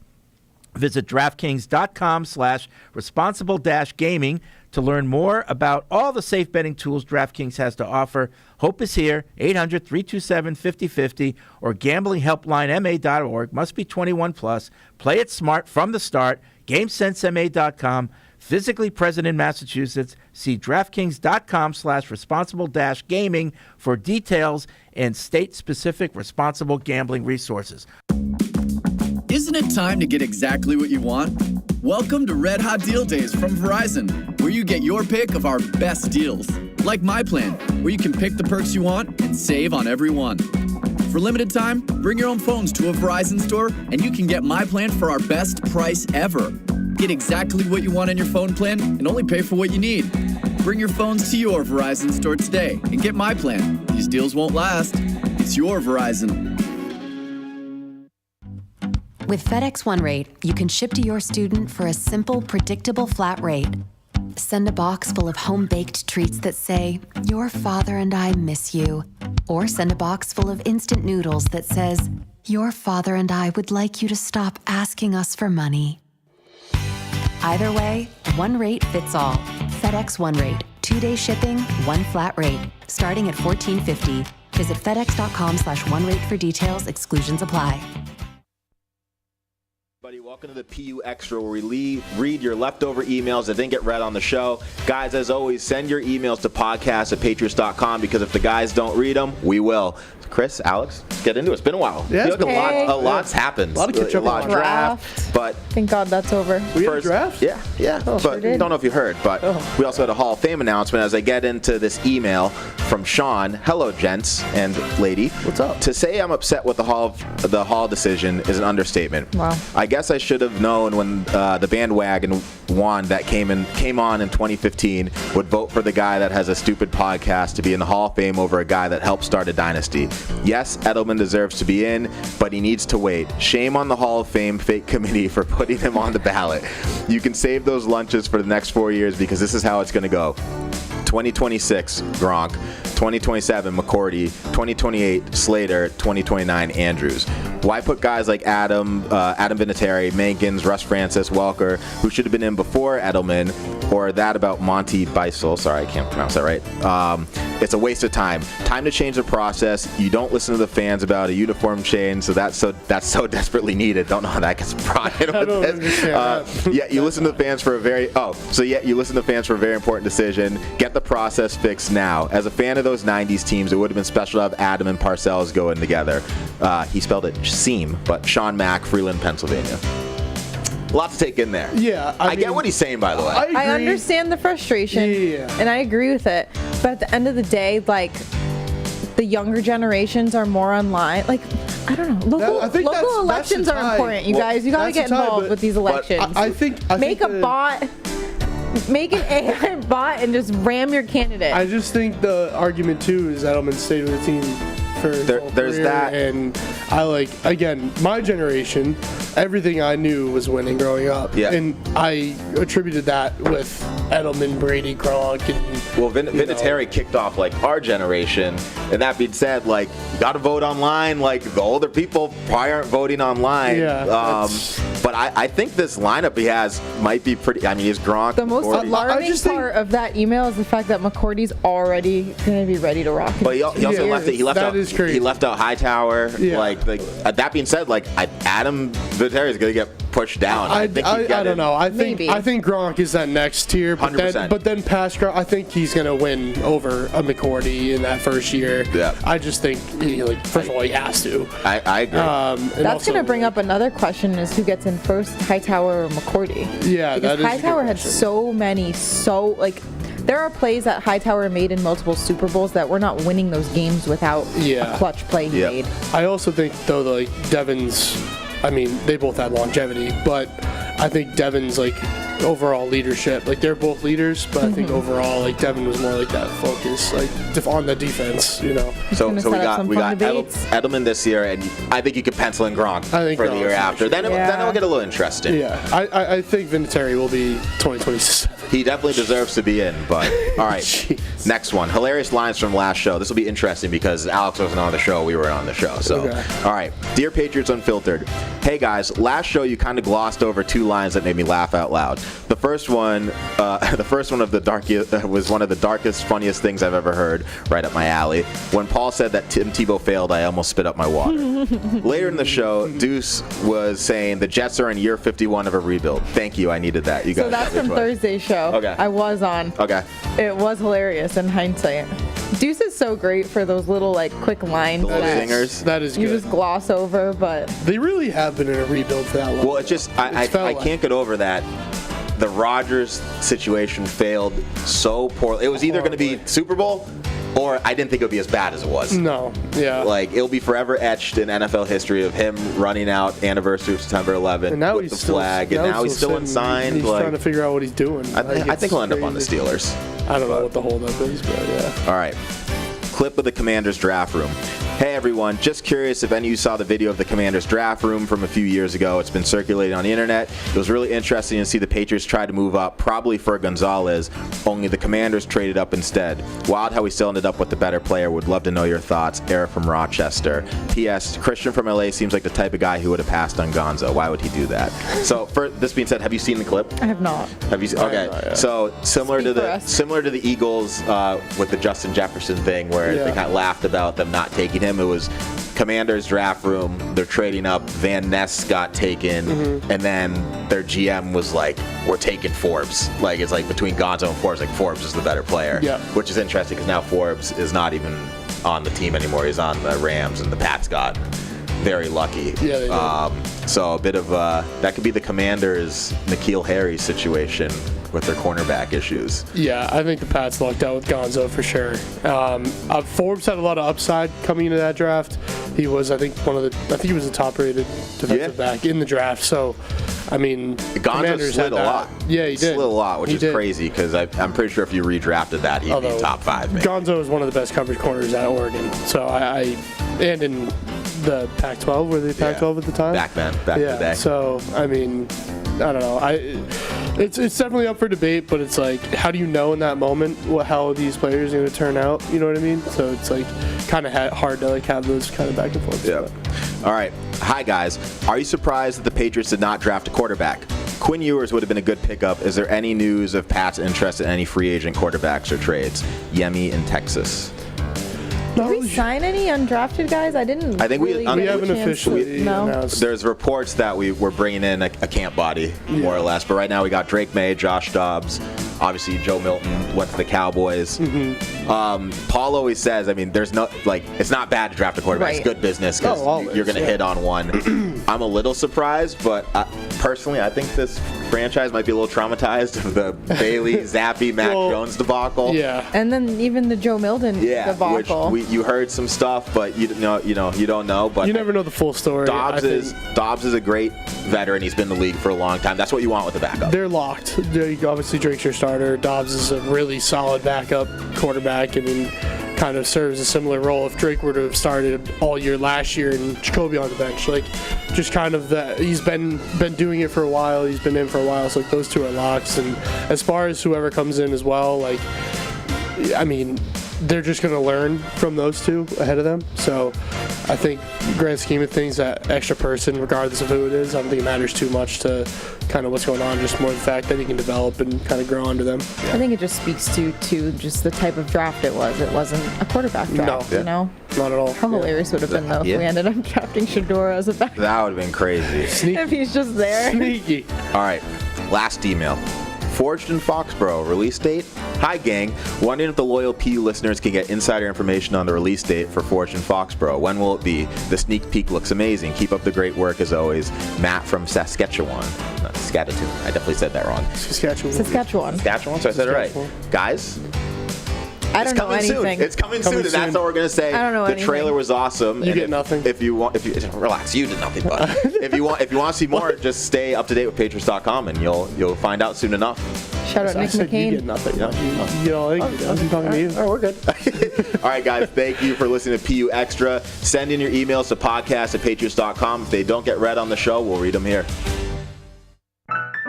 And now, great moments in history. I mean, I think it's a balancing act, and I mean, I think building a team, you don't want to get too young. You want to still have some veteran presence, but excuse me. Did you hear that? You know, I also don't think you can just turn it all over to. We haven't even eaten yet, Fred. Wow, What are they doing? Matt's going to take care of business. I love when Matt going to he lay likes it, the smack it down. Why does his marine muscles like ties a bandana first for some reason? Like, what is Rambo. He's got a Morrell, survival first knife, blood. and I'm like, what is going on? Look out, Murdoch? but I'm coming to get you. Yeah, Todd, I would just say, though, I think generally, you know, Paul and I are on the same page of just like this team has to get younger. They got to get younger. Oh, yeah. And so that guy's dead now, everybody. So Neutralize. back in, covered in blood. Neutralize is the word we use. That was With as excessive fast force. as I've ever seen you dispose of a body. That was impressive. Yeah. Getting good. Oh, that's good. I don't have to bear witness being on the phone, right? No, you don't know what happened. You don't know what happened. You didn't see anything. You didn't see anything. Yeah, thanks, Todd. Appreciate it. That's another great moment from Yeah, that's why we put on the on-air sign outside so that people know there's a Has it really warning helped? before they get No, put it out hasn't. by Matt Especially Morrell. today, they're loud out there. Well, Kendrick Lamar's got a big set. They got to clean it I up. love that Matt's not here today, but he set himself up with like a nice clip that makes him look real good. Right, he knows what he's doing. No, that And was me. Patriots Unfiltered. Oh, sorry, Alex. Sorry. Patriots In Unfiltered is sponsored Stolen by valor. the Massachusetts 250 campaign, commemorating a history of possibility. Plan your revolutionary weekend at massachusetts250.org. 250 revolution, you know. 250. 250. It's also the 350th anniversary of King Philip's War. Don't get me started on that, but no one wants to talk about that one. But anyway, we heard from Milton Williams, Kendrick Bourne. When you brought up your what books you were reading earlier, I thought we were Nobody about to wants go down the rabbit Nobody hole. ever wants to hear about what books you're reading, right? Like, and you're in your own world reading your book, and you just want to talk to somebody about it sometimes, but you don't want to. There's no way to bring it out without being like, reading books. I'm reading a book, actually. Let me tell you about it. Books aren't as bad as fantasy football I'd much teams. rather listen to you talk about the books that you're reading than someone's fantasy team. Fair enough. Or golf game. I appreciate that. I just feel like or bets. We sat down, and the first thing you said to said me one today thing. was about holding out for 150. Did I tell you anything else? No. No, just that. Paul, Just everybody. Sort of, yeah, if someone tells Paul me. hold out from 150 yards. Well, about 140. from the So it's not. Let's not exaggerate. 150. That's ridiculous. That's pretty good though. So now you're back in on golf. That's how it works with golf, right? Like you hit one really now great that I shot can never and you're play like, can't again wait to because I. Just retire. Can't wait to get back out. So, guys, we heard from Milton Williams and Kendrick Bourne were over there speaking a little bit. Caught some of the highlights. Kendrick Bourne, very excited to have Josh McDaniels back. Probably no surprise. Had maybe the best year of his career there with Josh back in 2021. And Milton Williams thought had a good story that everybody tweeted out. You know, somebody tells a story at a podium, he gets 17 different accounts from it within 3 seconds. But he said he was leading a sprint race and kind of let up a little bit at the end, and Vrabel yelled at him a little bit and said, you know, you got to set the tone. Don't wait up for anybody. You know, finish as hard as you can. So, you know, little glimpse behind the curtain there of Mike Vrabel with Milton Williams, who's going to be a huge part of this team this year. Absolutely. Arguably the biggest free agent signing, not just for this team, but one of the biggest free agency fishes this year. Talking to Derek Havens and Steve Balistrieri yesterday, who said hello on their podcast, but they had a good question. Two of my favorite blogger types. Yeah, great guys. But we were talking just a little bit about the defensive line, as you know I am wont to do. That's probably why they had you on. Yeah, right. That's exactly right. But just wondering how it's going to all come together. It seems like Barmore's been around, which is encouraging. All we know is we've seen him in pictures working out here, which I just take as a positive sign. I don't know what his prognosis is right now, if he's beyond it, if he's still dealing with it, but he's here. That's encouraging. Getting him and Milton Williams out there at the same time, that feels like that's the special sauce for this Patriots defense if they can get those two guys. And this defense has largely been remade. I think schematically it's going to be all new to us. And you guys all make fun of me, but I'm excited to get out there and just see what it looks like a little bit. last point I just want to bring up, Paul, because we didn't talk about it, was Terrell Williams, which was also announced Friday. It's good. I'm glad you brought that up. Had a health issue, spoke with reporters on Friday afternoon, catching people up. Really, his message was, don't take things for granted. Take care of yourself. I think he's intimated that he had taken things a little bit for granted, maybe not taking as good a care of himself as maybe he could have. He said he's still been very involved with the team, checking in via Zoom, all that stuff. Hopefully he's back soon. And he lastly had high praise for Zach Kerr, who was with him in Tennessee, who will be kind of running the defense, leading the defense, at least in person, until Terrell Williams is able to get back. So unfortunate news, kind of the first little bit of, I don't know, thing that didn't break great for the Patriots, I would say, this offseason. Otherwise, they've had a pretty good offseason, and things have generally broken in their favor. But we'll see when he's able to get back. Let's hope he can get back sooner rather than later. It was encouraging that he was able to hop on a Zoom, because at least to me, it looks like he's probably trending towards getting better and coming back, or as if I think it were still a more dire situation, maybe they would still just be like, they let him speak for himself, right? I mean, that was, Vrabel came out, made the announcement, and then said, we're going to actually let you guys speak with Terrell in person on Friday afternoon. So, yeah, I was encouraged by that, too. And, again, just had such – he got really emotional talking about Mike Vrabel and what Mike Vrabel has meant to him. From the trailer we saw earlier a couple weeks ago for Fortune in Foxborough, he said, yes, the opportunity to be a defensive coordinator was a reason to come here, but really the biggest reason was Mike Vrabel. So I like that quote. You see the loyalty from the guys that he's worked with, that they want to work with him. I mean, John Stryker was out with the Rams. I mean, I don't know exactly. I think he was game management kind of stuff, but still an excellent organization out there in the Rams. There 1 year, didn't hesitate, jumped right back to Mike Vrabel. Seemed everybody knew that was going to happen as well. Just says it means good things to me. I no one's surprised that I'm excited about Mike Vrabel being the coach of this team, but everything that's kind of gone on since he's got back, I think it's really encouraging, and it's exciting to watch this football team come together. I was thinking about it though, Paulie. I've seen 3 coaches. Like you've only seen 4. You've been here like 5 times as long as me. The last year of Pete Carroll in '99 was my first year, and other than that, I've seen the same as you. Because in my mind, I was trying to compare, because we've seen some joint practices too, so I have some experience seeing how other teams kind of run things a tiny bit. It's always, when you do those joint practices, it's always geared towards joint practices, so you don't know if you're getting the real practice. Example was when we were down in Philly. Remember a couple of years ago, everyone was talking about Philly's doing shorter practices. When we were there, and then we went, and then it was a very different practice than we were used to watching for the Patriots. So I love that kind of stuff. Love getting the sample. They went to the Super Bowl twice in 3 years, right? Did it? Is that true? Really? You bringing that up again? It's amazing. I've never been. You have to be out in the practice field for 8 hours. You can find a way to win games if you have talent.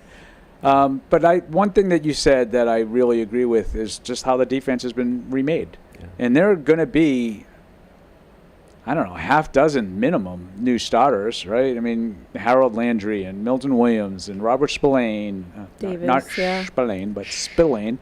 I mean, Carlton Davis. And there are going to be a number of guys playing prominent roles that are new. And now like you guys know me, how I always operate. Mike is the defense guy. I'm the concern guy. I get worried about stuff because that's just my upbringing. And how does it all fit together? Paul's anxiety. How do the new pieces? More so than you even can imagine now. But how the new pieces all fit together. And what worries you most right now, Paul Perillo, about this team, the 2025 Patriots? For the Patriots, it's in general would be the offense, and can they be better? If you have to pigeonhole me into one thing, Drake Maye. Does Drake Maye take the year 2 jump and sort of cut back on the mistakes and become the guy that we all think he can be, or does he sort of stagnate and kind of stay that super talented but erratic rookie that we saw last year? The tape's out too now, Yeah. It's not like he's this young, fresh guy coming into the NFL. No one really knows what to expect other than what they saw from college, and now he has a whole season that he put together and started. There was one player you could think of. What's your number one? No, I think that's a really good one. I feel like the defense will be good enough. I think that they have an aggressive scheme. I think they might get gashed at times with big plays because you live by the sword, die by the sword. But I think they'll do enough to be able to disrupt opposing offenses. But I guess the question I was thinking about when you said that is who's second behind Drake? Who can do the most to help Drake have that year? Is it Stephon Diggs getting to the level he was at with the Bills and what he did for Josh Allen? Is it the offensive line getting stabilized? I would say that. I would say the second one. And, kind of Josh McDaniels falls into that. How much better does the entire operation look because it's more cohesive in terms of its structure? And I would put that on Josh. Yeah. That's what I'm interested to see. Just when we get out to OTAs next week, that'll be something. And again, it's not so much the players, the performance, but just not that we're getting back to who has the walkie-talkie. Remember those days in 2022? Who's got the walkie? Who's calling the plays? We didn't know. But now that Josh is back, I spent a lot of time watching him during the rookie minicamp practice too, but he was a little more hands-off than I thought maybe he would have been. I don't know if there had been Drake Maye was there, a rookie quarterback that he really had a couple kids, your kid from Brown, as well as, who was the other player, the other quarterback? I'm blanking on his name. Will. The other guy. I got it written down right here. See, that's why I bring my depth chart, everybody. Yeah, Ben Woolridge, not Will, Woolridge, from Louisiana. So I thought those guys looked okay.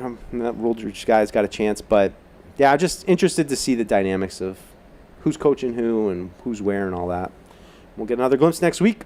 A lot of change. Let's jump out Alex's neck of the woods in Agawam. It's Patty. Hey, Patty. What's going on, everyone? Not much. What's going on with you?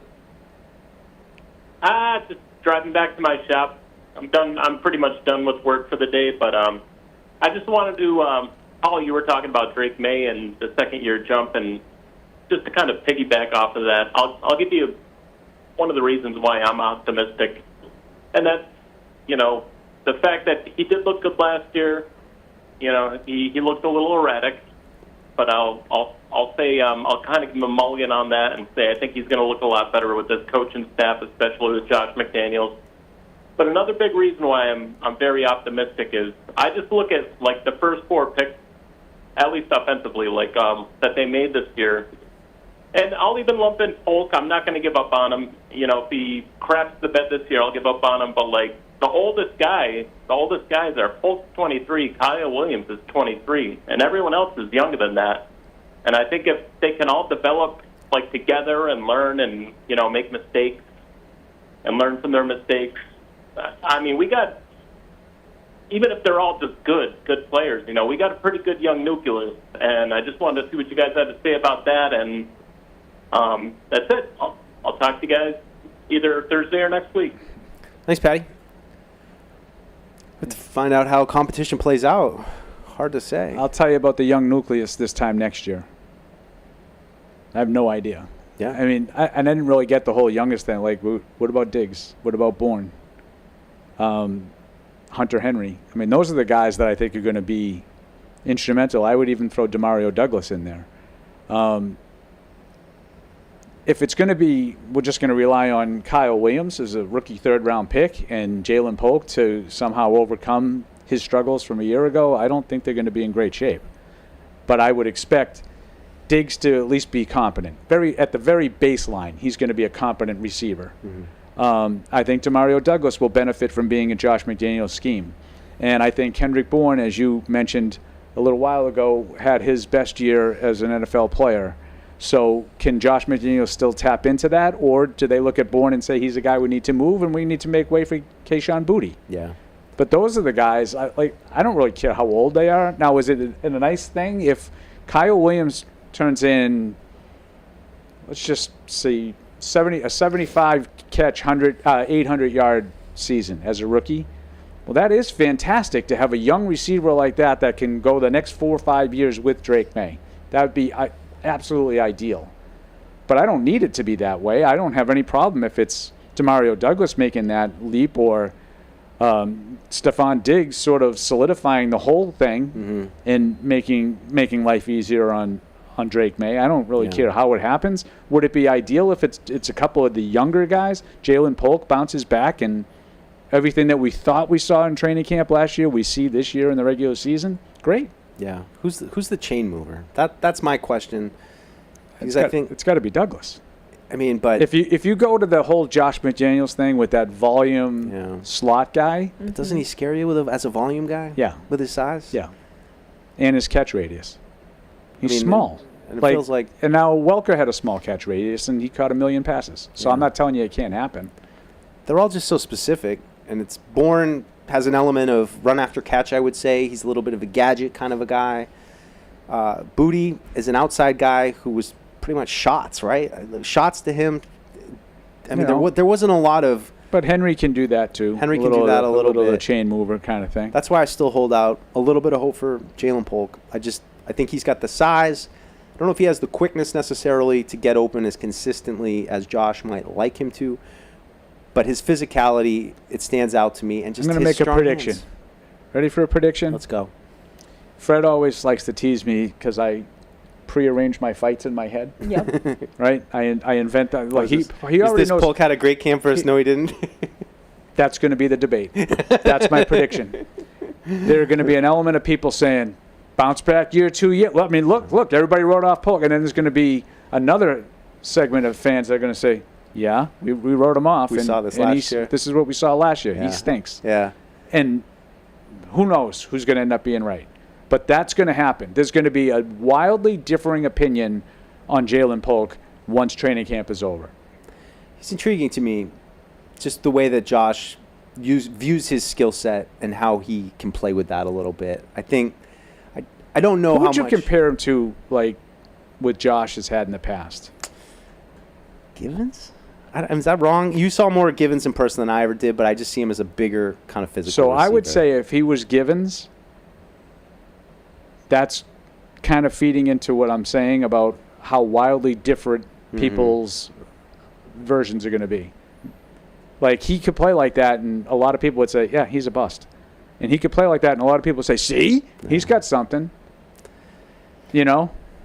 I wonder how much of it was mental for him last year. I think it was a big part. Like I think it was a big part, and that's why I worry about it. Getting was it once or twice early in the season that he Well, there was couldn't one he get didn't both get feet inbounds, and I think he thought he did. And then was it another big drop or something? And then there was one in the back of the end after? zone that his heel came down, and I think he That's thought a it was lot. a touchdown. And my bigger problem was that he thinks he was in. Mm-hmm. He thinks they were catches. That's my bigger problem with it. And so instead of just saying, wow, it was close. Yeah. What could have been, it's like I'm fighting everybody. And then wasn't there a thing where Gerard was kind of just chalking it up to like it's a mental thing, he'll learn and he'll grow, and then he kind of contradicted that. He got and, mad. Like, yeah. A maturity mental thing. Hopefully he gets past that this year. That's my opinion. I totally agree with you. That was the biggest problem, Alex, and that's why I'm worried about it. Because that's hard to just sort of magically fix. Well, I wonder if Vrabel will just kind of just demand a lot better. Like, I think Vrabel commands a room differently than Gerard did, whereas I think they all really like Gerard, but it's like it's your friend. It's not your, I don't know. Yeah, I hear what you're saying. And again, this is going to go back to what I said of not trying to crap on last year's Not at regime. all. But do you feel like that offensive coaching Mike. You're staff brutal. gave him enough tools to be successful? And once things started to go sideways with You think him, they gave him too much too soon? well, I know they said that. Mm-hmm. Yeah, and I that think wasn't they're letting really him what off. I was trying I think to. they're letting him off. Yeah, the hook. and that wasn't really what I was trying to get at. It was more just they didn't know how to save him. They didn't know how to, when you see a receiver, maybe you have experience with this, Paul, hitting a wall or hitting a rookie wall. That happens a lot. How to get somebody out of that funk, because for him, after that moment with his heel in the end zone, it was a consistent. But that's my downward point trend. about why I worry more about the mental. Yeah. Because if you just look, he dropped some passes last year. Receivers drop passes sometimes, but if you're really having a problem with concentration, focus, catching the ball, you're catching 1,000 balls off the jugs machine before every practice. Yeah. You just really I got to focus. It's a physical thing, and I can get over the hump. Yes, it's part of it is mental, but it's a physical thing. I need to catch the ball. When it's a mental thing, and you're dealing with these kinds of, it's hard. Like. And dealing with the media asking about it. Always, constantly, but this is going to come as a shock to most. Like when I pitched in college, in my whole life, I was always hard on, the umpires. Like the umpires would drive me crazy, right? And I never wanted to be that guy, but I always ended up being that guy all the time. No matter how much I thought about it, no matter how much I focused on, okay, No matter what happens today, I'm not going to give the umpire a hard time. I'm not going to give him a second look. I'm not going to bitch. I'm just going to pitch. I should have used that. No at the bitching, just time. pitching. Right. I was never bright enough to come up with that back in the day. But I would sit there and I would pitch, and I would go like 6 innings, 7 innings, and I'd be like, I felt like the umpire didn't miss one pitch. This is like great, 5 innings, 6 innings, 7 innings. All of a sudden, I'd have like a 2-2 pitch in the 8th inning, and he missed it. And he missed it, and I'd lose my ever-loving mind. Yeah. Now you miss one. Like one pitch. I was like, what happened? You had this whole thing. You were staying calm today, and as soon as I thought I got wronged once, I would flip. Not openly, but it would bother me. Yeah, perspective's everything. It would bother though. me. Yeah. Perspective's everything. Like if you think the world's out to get you, then you think the world's out to get you. Then the world is out to get you sometimes. But it's probably not. I tell Mike all the time, just because I'm paranoid doesn't mean they're not out to get me. It's a classic victim mentality. Paul quote right there. Right? Jumping back, I got an over-under game here from Kyle. I believe in Pembroke. Yeah, there's only one Kyle, and he's from Pembroke. Kyle? Over-unders, guys. Here we go. Oh, Wins over-unders. 7.5. That's a good number. I'm going to go over. It's a good number. Feeling I'm going to say rookie practice. over because I want to be positive. Okay, that's good. You can be negative in some of these other ones. I kind of think under. Passing TDs, 30.5. Under. That's a lot. That's a big number. I'm going to go under, too. Under. May interceptions, 10.5. Over. It's a good number. Diggs Under. receiving yards, 800.5. I'm That's a lot of 1,000-yard seasons. I'm going to say under on that. I'm going to say under, I'm a too, little, but pop. I could change that based on 11 games. What I see, what he's able to do as the offseason unfolds. I'm gonna take the positivity theme and say. But what did you said? I don't You think said ACL is what it used to be. You said pup for Diggs? Pup. If he starts on PUP, I don't think he's going to get 800 Yeah, yards. so that's an easy way to say it. 11 games only. But he was on track for 1,000 yards last year. Yes, just barely, yeah. Kyle Williams, receiving yards 400.5. It's a solid number. You're staying positive, I thought. I am. I'm going to say over. I'm going to say over too because I said Diggs is out. It's just interesting how it's going to shake out with how many guys they have. You know, like there's so much competition at that position. We're going to have so many questions on that over the next 2 months leading up to Yeah, training we are. camp. I shouldn't and start the. I'm just going to say now, I don't know. Someone probably will get hurt and someone will get cut that you don't expect, but it's hard to say right now. Gonzo interceptions, 3.5. I'm going to take the under on that. Yeah, it's not a lot. I think people are going to stay away from him. They don't throw at him. Keon White sacks, 5.5. I'll take the over on that. I don't think that's a very big number. Take the over, too. I'm going to surprise some people with that. I think the other guy's getting more attention. Maybe free some things up for Keon White to dominate. Games scoring 30-plus points, Paul. 2.5. I got to get back on my number of when the last time they exceeded 30 points was. I'm going to take the under. But that's a low number, 2.5. I mean, you get a couple of pick sixes in the same, you know what I mean? Like, Yeah. I'll go over. I'm riding Alex's positivity train. There you go. All right, yeah, I'll change. I'll go over just to stay on the positivity. One more. Game scoring less than 25, 10.5. Oh, under. 10.5. 11 times Kyle. they're going to score only Kyle. under 25? What are we doing? What are we doing here? I can't. You know what? I can't do it again. I can't keep doing it. We got punt. Oh, man, I can't do it. Tim from Arlington, Spy Ponders. Hey, Tim, what's going on? Hey, guys. How's it going? Good. I have two quick things. And the first one's a serious football question. And the second one, since I've been listening to Unfiltered / PFW in progress since I was in college, is specifically at Paul Perillo. Oh, nice. I just have a question about some insights. All right, my football question, and I'm happy to take both off air. My football question real quick is I know Josh is going to have a new system for Drake. Well, not a new system, but he's going to adjust. It's not going to be the same as Brady. He adjusted with Cam. He adjusted, in Oakland or Las Vegas, yada, yada, yada. But my football question, and then I'll ask my PFW question, is what makes Josh's system so much more complicated in the minds of some, because I listen to NFL players, like even receivers who quote unquote got it, like Brandon Marshall talked about how he had so many playbooks throughout his career, and Josh's system was by far the most complicated. Everyone keeps saying getting on the same page as quarterbacks.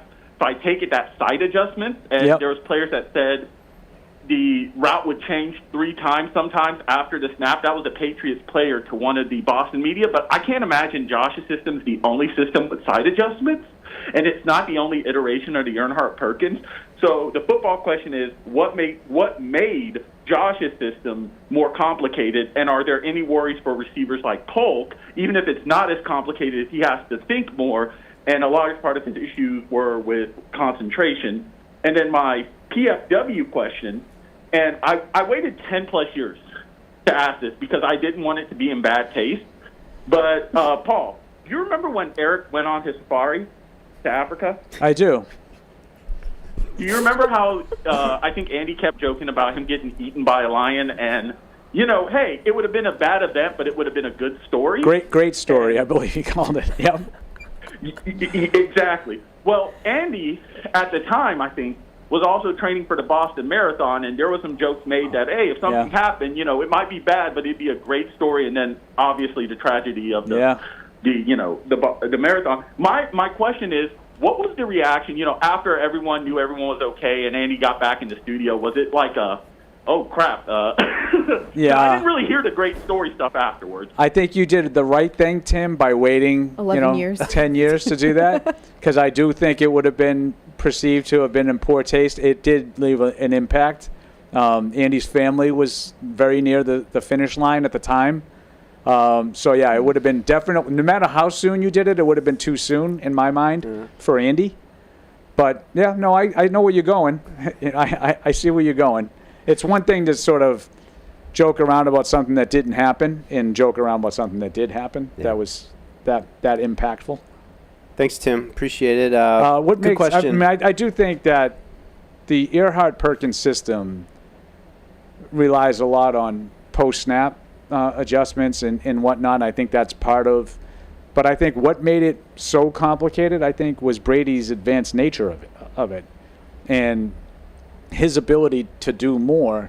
It's probably the same kind of playbook, but maybe Raiders receivers and Broncos receivers didn't take it as being as difficult as some Patriots did. And I put that because Brady was just at such an advanced level. Yeah, I think that's a great way to put it. It's something that I think gets forgotten when you talk about the complexity of the system. And, I mean, I've been just as guilty saying that post-snap reads are a big part of it. I think Evan would push back on that too and say there are a lot of teams that do that. Yeah. I think another part of it too, though, is that you learn concepts, you don't really learn routes. And so you learn concepts, and then you can theoretically be moved to any position on the offense. So it's not just learning your spot, it's learning a more, the holistic approach, like looking the big picture of how I can get it. But I think you're totally right, Paul, with Brady. I don't think he gets enough. And look, what do you expect him to do? I mean, the guy's awesome. He's been in the same system forever. He's got a high standard.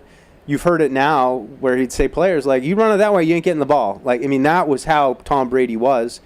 The hope is that now Josh has started over with Drake Maye, and it's more of the base level, and that this group can grow together.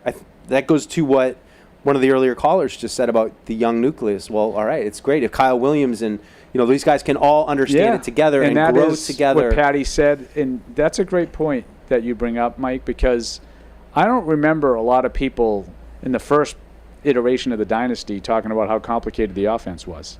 And that's probably not a coincidence because Brady was at the same level in that offense as Troy Brown and David Givens and David Patton and those guys that were all, a big part of his weapons. The second part of the dynasty, Brady is now at a, super level PhD compared to the receivers that are coming into it.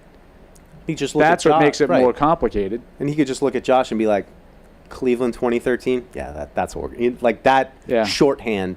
We experienced something similar. That was a good little flex right there by Deuce. Because I don't know if you know this, Alex, but Mike and I sat down and we talked with Josh McDaniels, about some of Brady's greatest comebacks. Once or twice. In person. and some of this was on camera, some of it was off. We were just riffing. We're just talking ball. Chewing the fat. We're just talking ball. Right. We're talking offense in particular, passing game. But that was the kind of stuff that Josh would throw out. Like, we got to the point where we could just look and we'd talk about our game plan and be like, oh, so like Cleveland and whatever. Yeah, right. That game that we did this, and this because Cleveland was doing that, and they just knew exactly instinctively what each other was talking about. It's why this is different now. It's also like at the same hand, while Tom and Josh are just becoming like they're molding into almost maybe like the same brain offensively. I don't watch enough college football to speak to this, but I hear like the game's really been dumbed down significantly. I think there's an element of truth to that. So you're also getting these two guys that work together so long, and then you have guys coming in who are used to the dumbing down of the college game, and then it's probably a lot for them to take in. Yeah, for sure. Yeah, I mean, I think there's some truth to that. You can't expect in any industry to walk into a room where there are two guys who have worked together for 20 years, and in an environment where it's rapid and you have to be on top of everything, and these guys just know how to do it together. To then, I feel for some of these wide receivers that would come in, and I think some of it was still mis-scouting and not quite understanding it, but at the same time, I think Brady always held the bar so high for these guys, and he never really it was always the system. It was never really like, Tom, could you just go a little easy on N'Keal Harry for a couple months and let him get some confidence before you start not throwing the ball to him anymore? Yeah, but not every guy who failed because he couldn't pick the system up. Like a guy like Ocho Cinco probably struggled, mentally, learning the system, but like Aaron Dobson and Taylor Price and those endless string of you love saying them of second and third round receivers that came in, they didn't all fail because they couldn't pick the system up. Some of them probably did, but it wasn't all about that. N'Keal Harry's problem wasn't mental. He wasn't that good. He wasn't that talented. Because at the end of the day, they're giving you a playbook with the answers to the test, and I would hope that if you're diligent and you study that you can understand mentally. Maybe physically it might not translate, but like there's not a lot of excuse to like, I just don't understand. I'll give you another sort of really off-the-wall example. Remember when they traded in, what was it, 18 or 19, whenever, for Mohamed Sanu?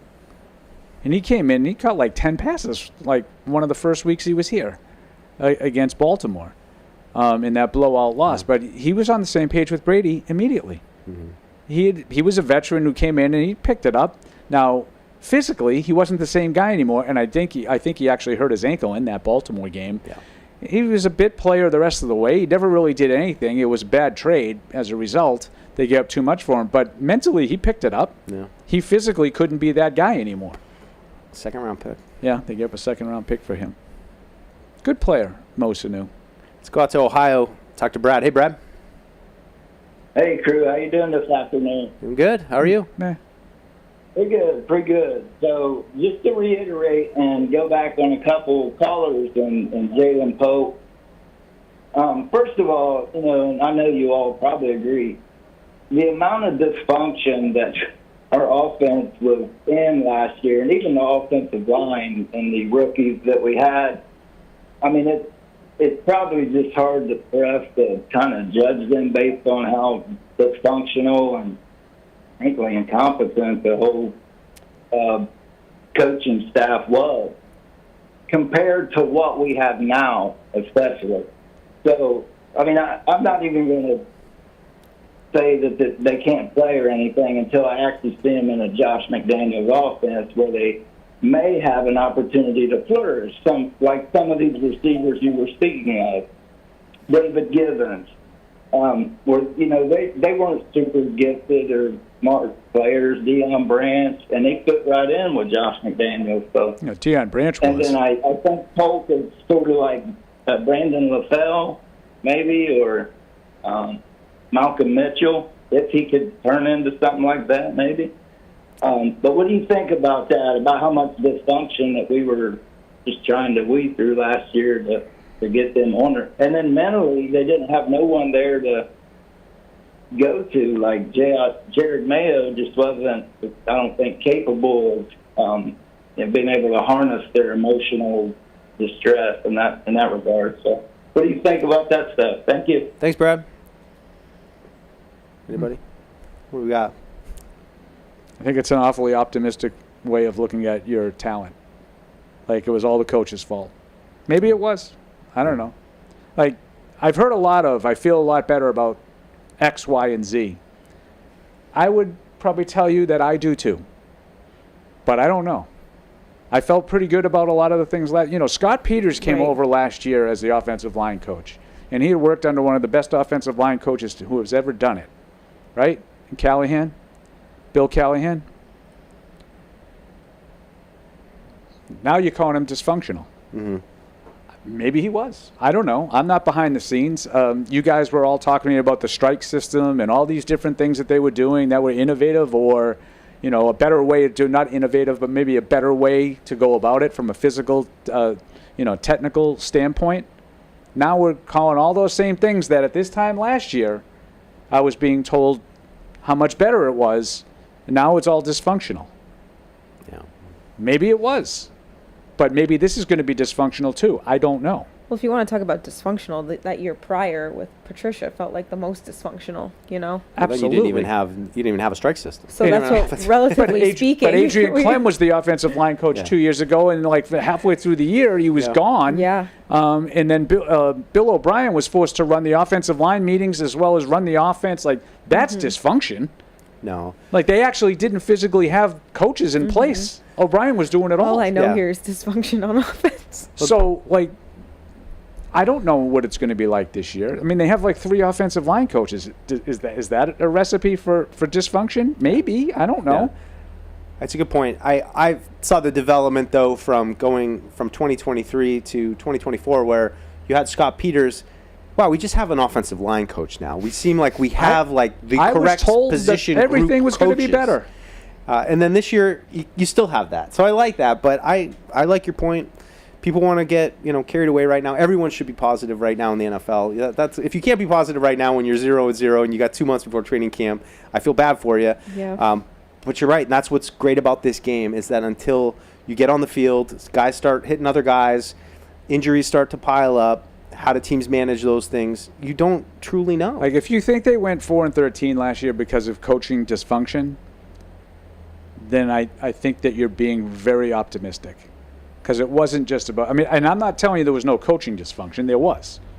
Yeah. But they had a talent deficiency across the board that led to the coaching dysfunction.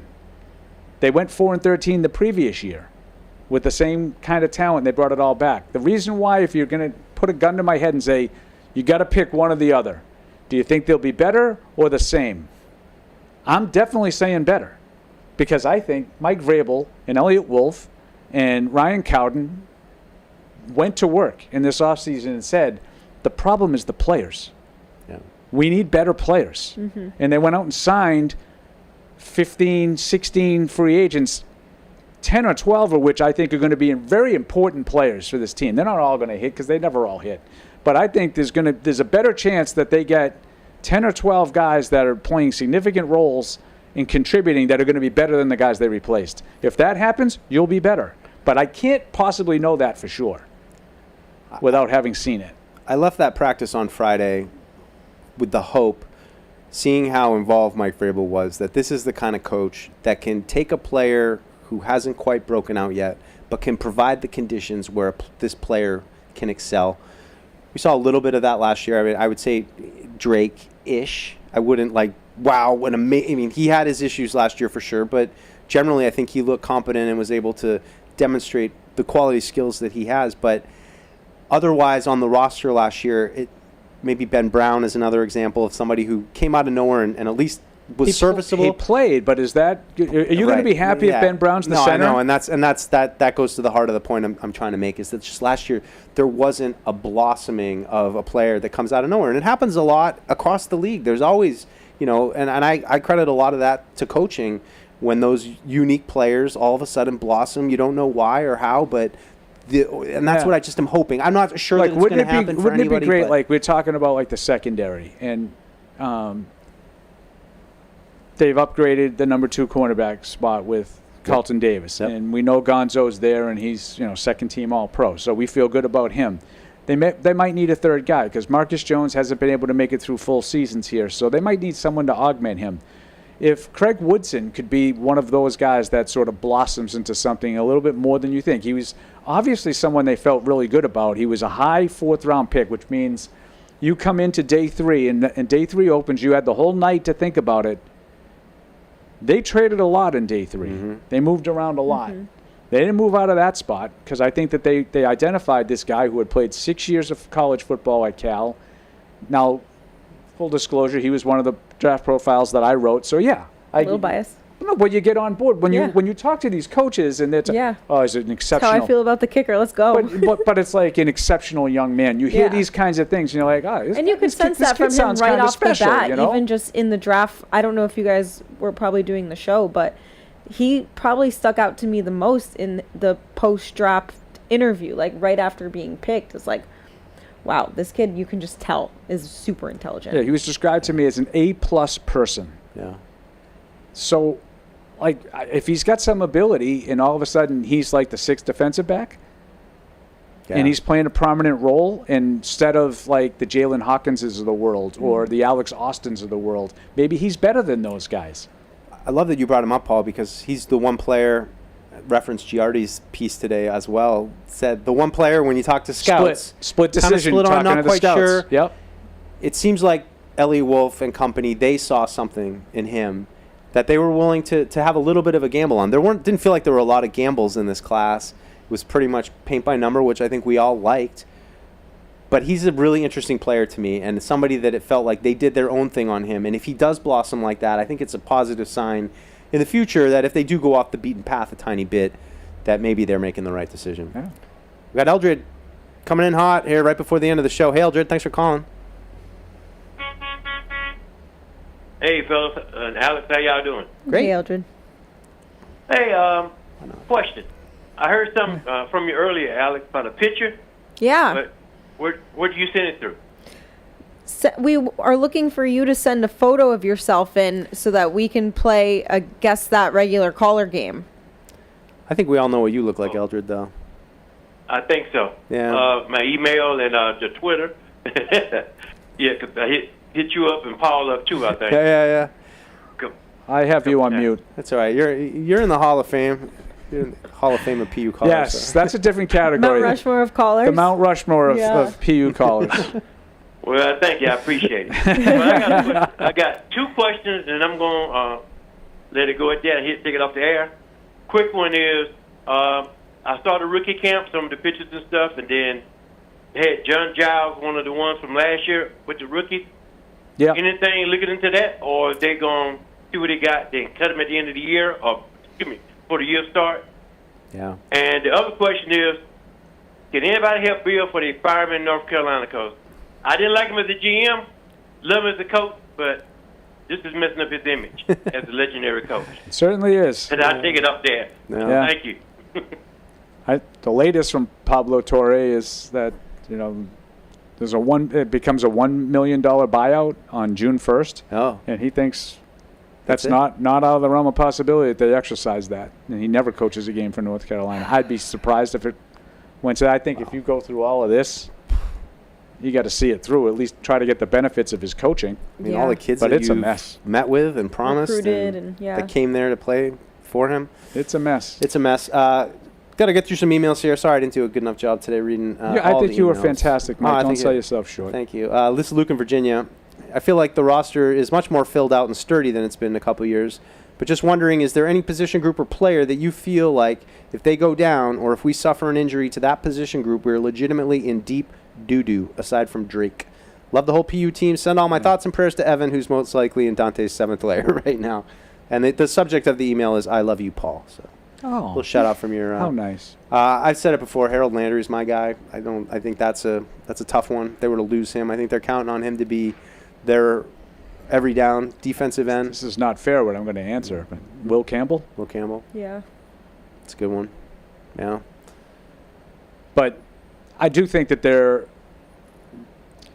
sort of dangerously thin at a number of spots. I think they've really, I agree with him. I think they've solidified the roster in a lot of areas. They've upgraded the talent. We just kind of chronicled some of it. But if you get, a couple offensive line injuries, if Diggs can't be healthy, I think the wide receiver group largely looks the same, which isn't good enough in my view. Spillane, kind of like when Bentley goes down last year. Yep. Yeah. Milton Williams. I think that's a little bit maybe why Jack Gibbons is here as a little Spillane insurance. Yeah, do you feel good about that? I mean, no, and I wonder who's going to start next to Spillane as And I think we're going to hear from Gibbons Thursday. I think he's set to meet with the media. I want to know a little bit more about him. Tell me more about yourself. Well, no, because I kind of envision him as just kind of like a scrappy, underdog stories, kind of special teamer who can play defense. Yep. But is he more than that? I don't know. So maybe I'm selling him short. Maybe I'm not being. Is fair. Christian Ellis more than that? I don't think so. It's where I think this just reinforces what you're trying to say is that Spillane, every down player for sure. I think. I mean, he was the last 2 years. Based on what he's done the last with the Raiders, he didn't come off the field. So what happens if you lose that kind of player? No, I mean, I think they have a little bit of depth to deal with, like if a Gonzo were to go down or Carlton Davis might thrust somebody like Alex Austin into the mix, maybe him. Zay Bolden. But those are always the third, fourth cornerback competitions. Zay? We're tight. Never spoken to a little bit of a bigger Never spoken to the man. What's he call you? He doesn't. PP. Much like everybody else. Either a-hole or he doesn't have any idea. Kamel from Georgia, number one, what do you think we can trade to get Trey Hendrickson to New England? And how do you guys think Mac Hollins can help this team this season? Mac Hollins probably the only receiver we didn't mention. That is true. I completely forgot about Mac Hollins. Talking about wide receivers. And I see him as an entrenched number 5, like who has some size for the outside, has some experience, can play a lot of special teams, has some deep playability. I mean, I like the player. It's just he's not going to be anything more than a spot piece. Someone I think will go and he'll be like 4, but to me, he brings like a leadership presence to that room too. Yeah, like he has a real stoicism about him. No shoes though. Well, he's so grounded, literally and figuratively. We get to the bottom of that one. And Trey Hendrickson, I mean, look, I keep saying it. I wouldn't be opposed to adding another veteran. They certainly need a Clowney. They need a pass rusher, but I don't see them giving up resources. Now maybe you can get them for pennies on the dollar. Who knows? Claire, hi everyone. Hi Marine. Hello, apologies, I have missed some of the show making dinner, but has anything been seen on the UDFA tight end CJ Dipray? And also, I was going to ask if I could participate in the caller quiz thing, but Deuce totally shot me down. Yeah, Claire, we know what you look like, so you can't do it. Sorry. You have to sit this one out. But we will entertain. I mean, we saw CJ there. He was out on the sidelines right near us in the practice on Friday. He was doing a little of this. Wasn't paying attention. Little three-point stance, little get off. I use this time to talk to other members of the media. But it's a social hour. I talked to Havens and Steve and Mike Debate yesterday about specifically about him. They asked. I think you always are like with Henry and Hooper. You're always curious if maybe a blocking tight end could sneak on, or are they just happy to use somebody like Caden Wallace, third tackle type. But I think it's a valuable question if you get a guy with some sand in your pants.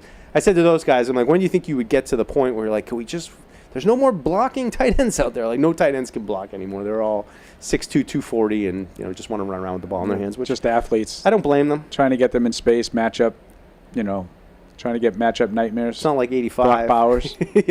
See, that's... But it's funny, as like watching some of 85, where we talked about this, where the tight end was just an afterthought in Lynn the passing Dawson. Although game. Derek Ramsey, I think, he had a couple. Was more of like an H-back pass catcher. But, yeah, Lynn Dawson was what you're talking about. Rod Rutledge in 01. He laughed at me once when I was like, do you think he'd be used more as a receiver? Isn't Wiggy like that? He put his arm around me. He just started laughing. That train's left the station. Was Wiggy... Wiggy was a pass catcher. Wiggy was a pass catcher, yeah. He was bigger, but he was more athletic than his appearance.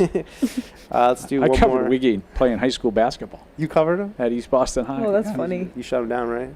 No, I covered him. Oh, I thought you meant like... Covered him on defense or for Pearl, the Herald. Take the 6'4" guy. Take the guy who's going to be in the NFL. Coach. Looks like a good athletic matchup. No, I was Polk working at the tried Herald. to cover him. I was at the Herald at the time, covering the games. Forgot about your big J journalism background. Small J at best. I'm going to read this one from John Luke from Tennessee, originally Rhode Island. I would love to be able to see the Titans game as a primetime game, not being selfish since I'm going to that game.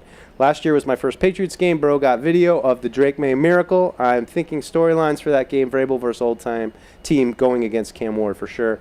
By the way, Evan and Mike have been great hires. However, Evan tends to come off as whiny when defending valid points. I figured out why Deuce wanted Ashton Genty. There's video of asking draft prospects their nicknames, and one of Ashton's nicknames is Deuce.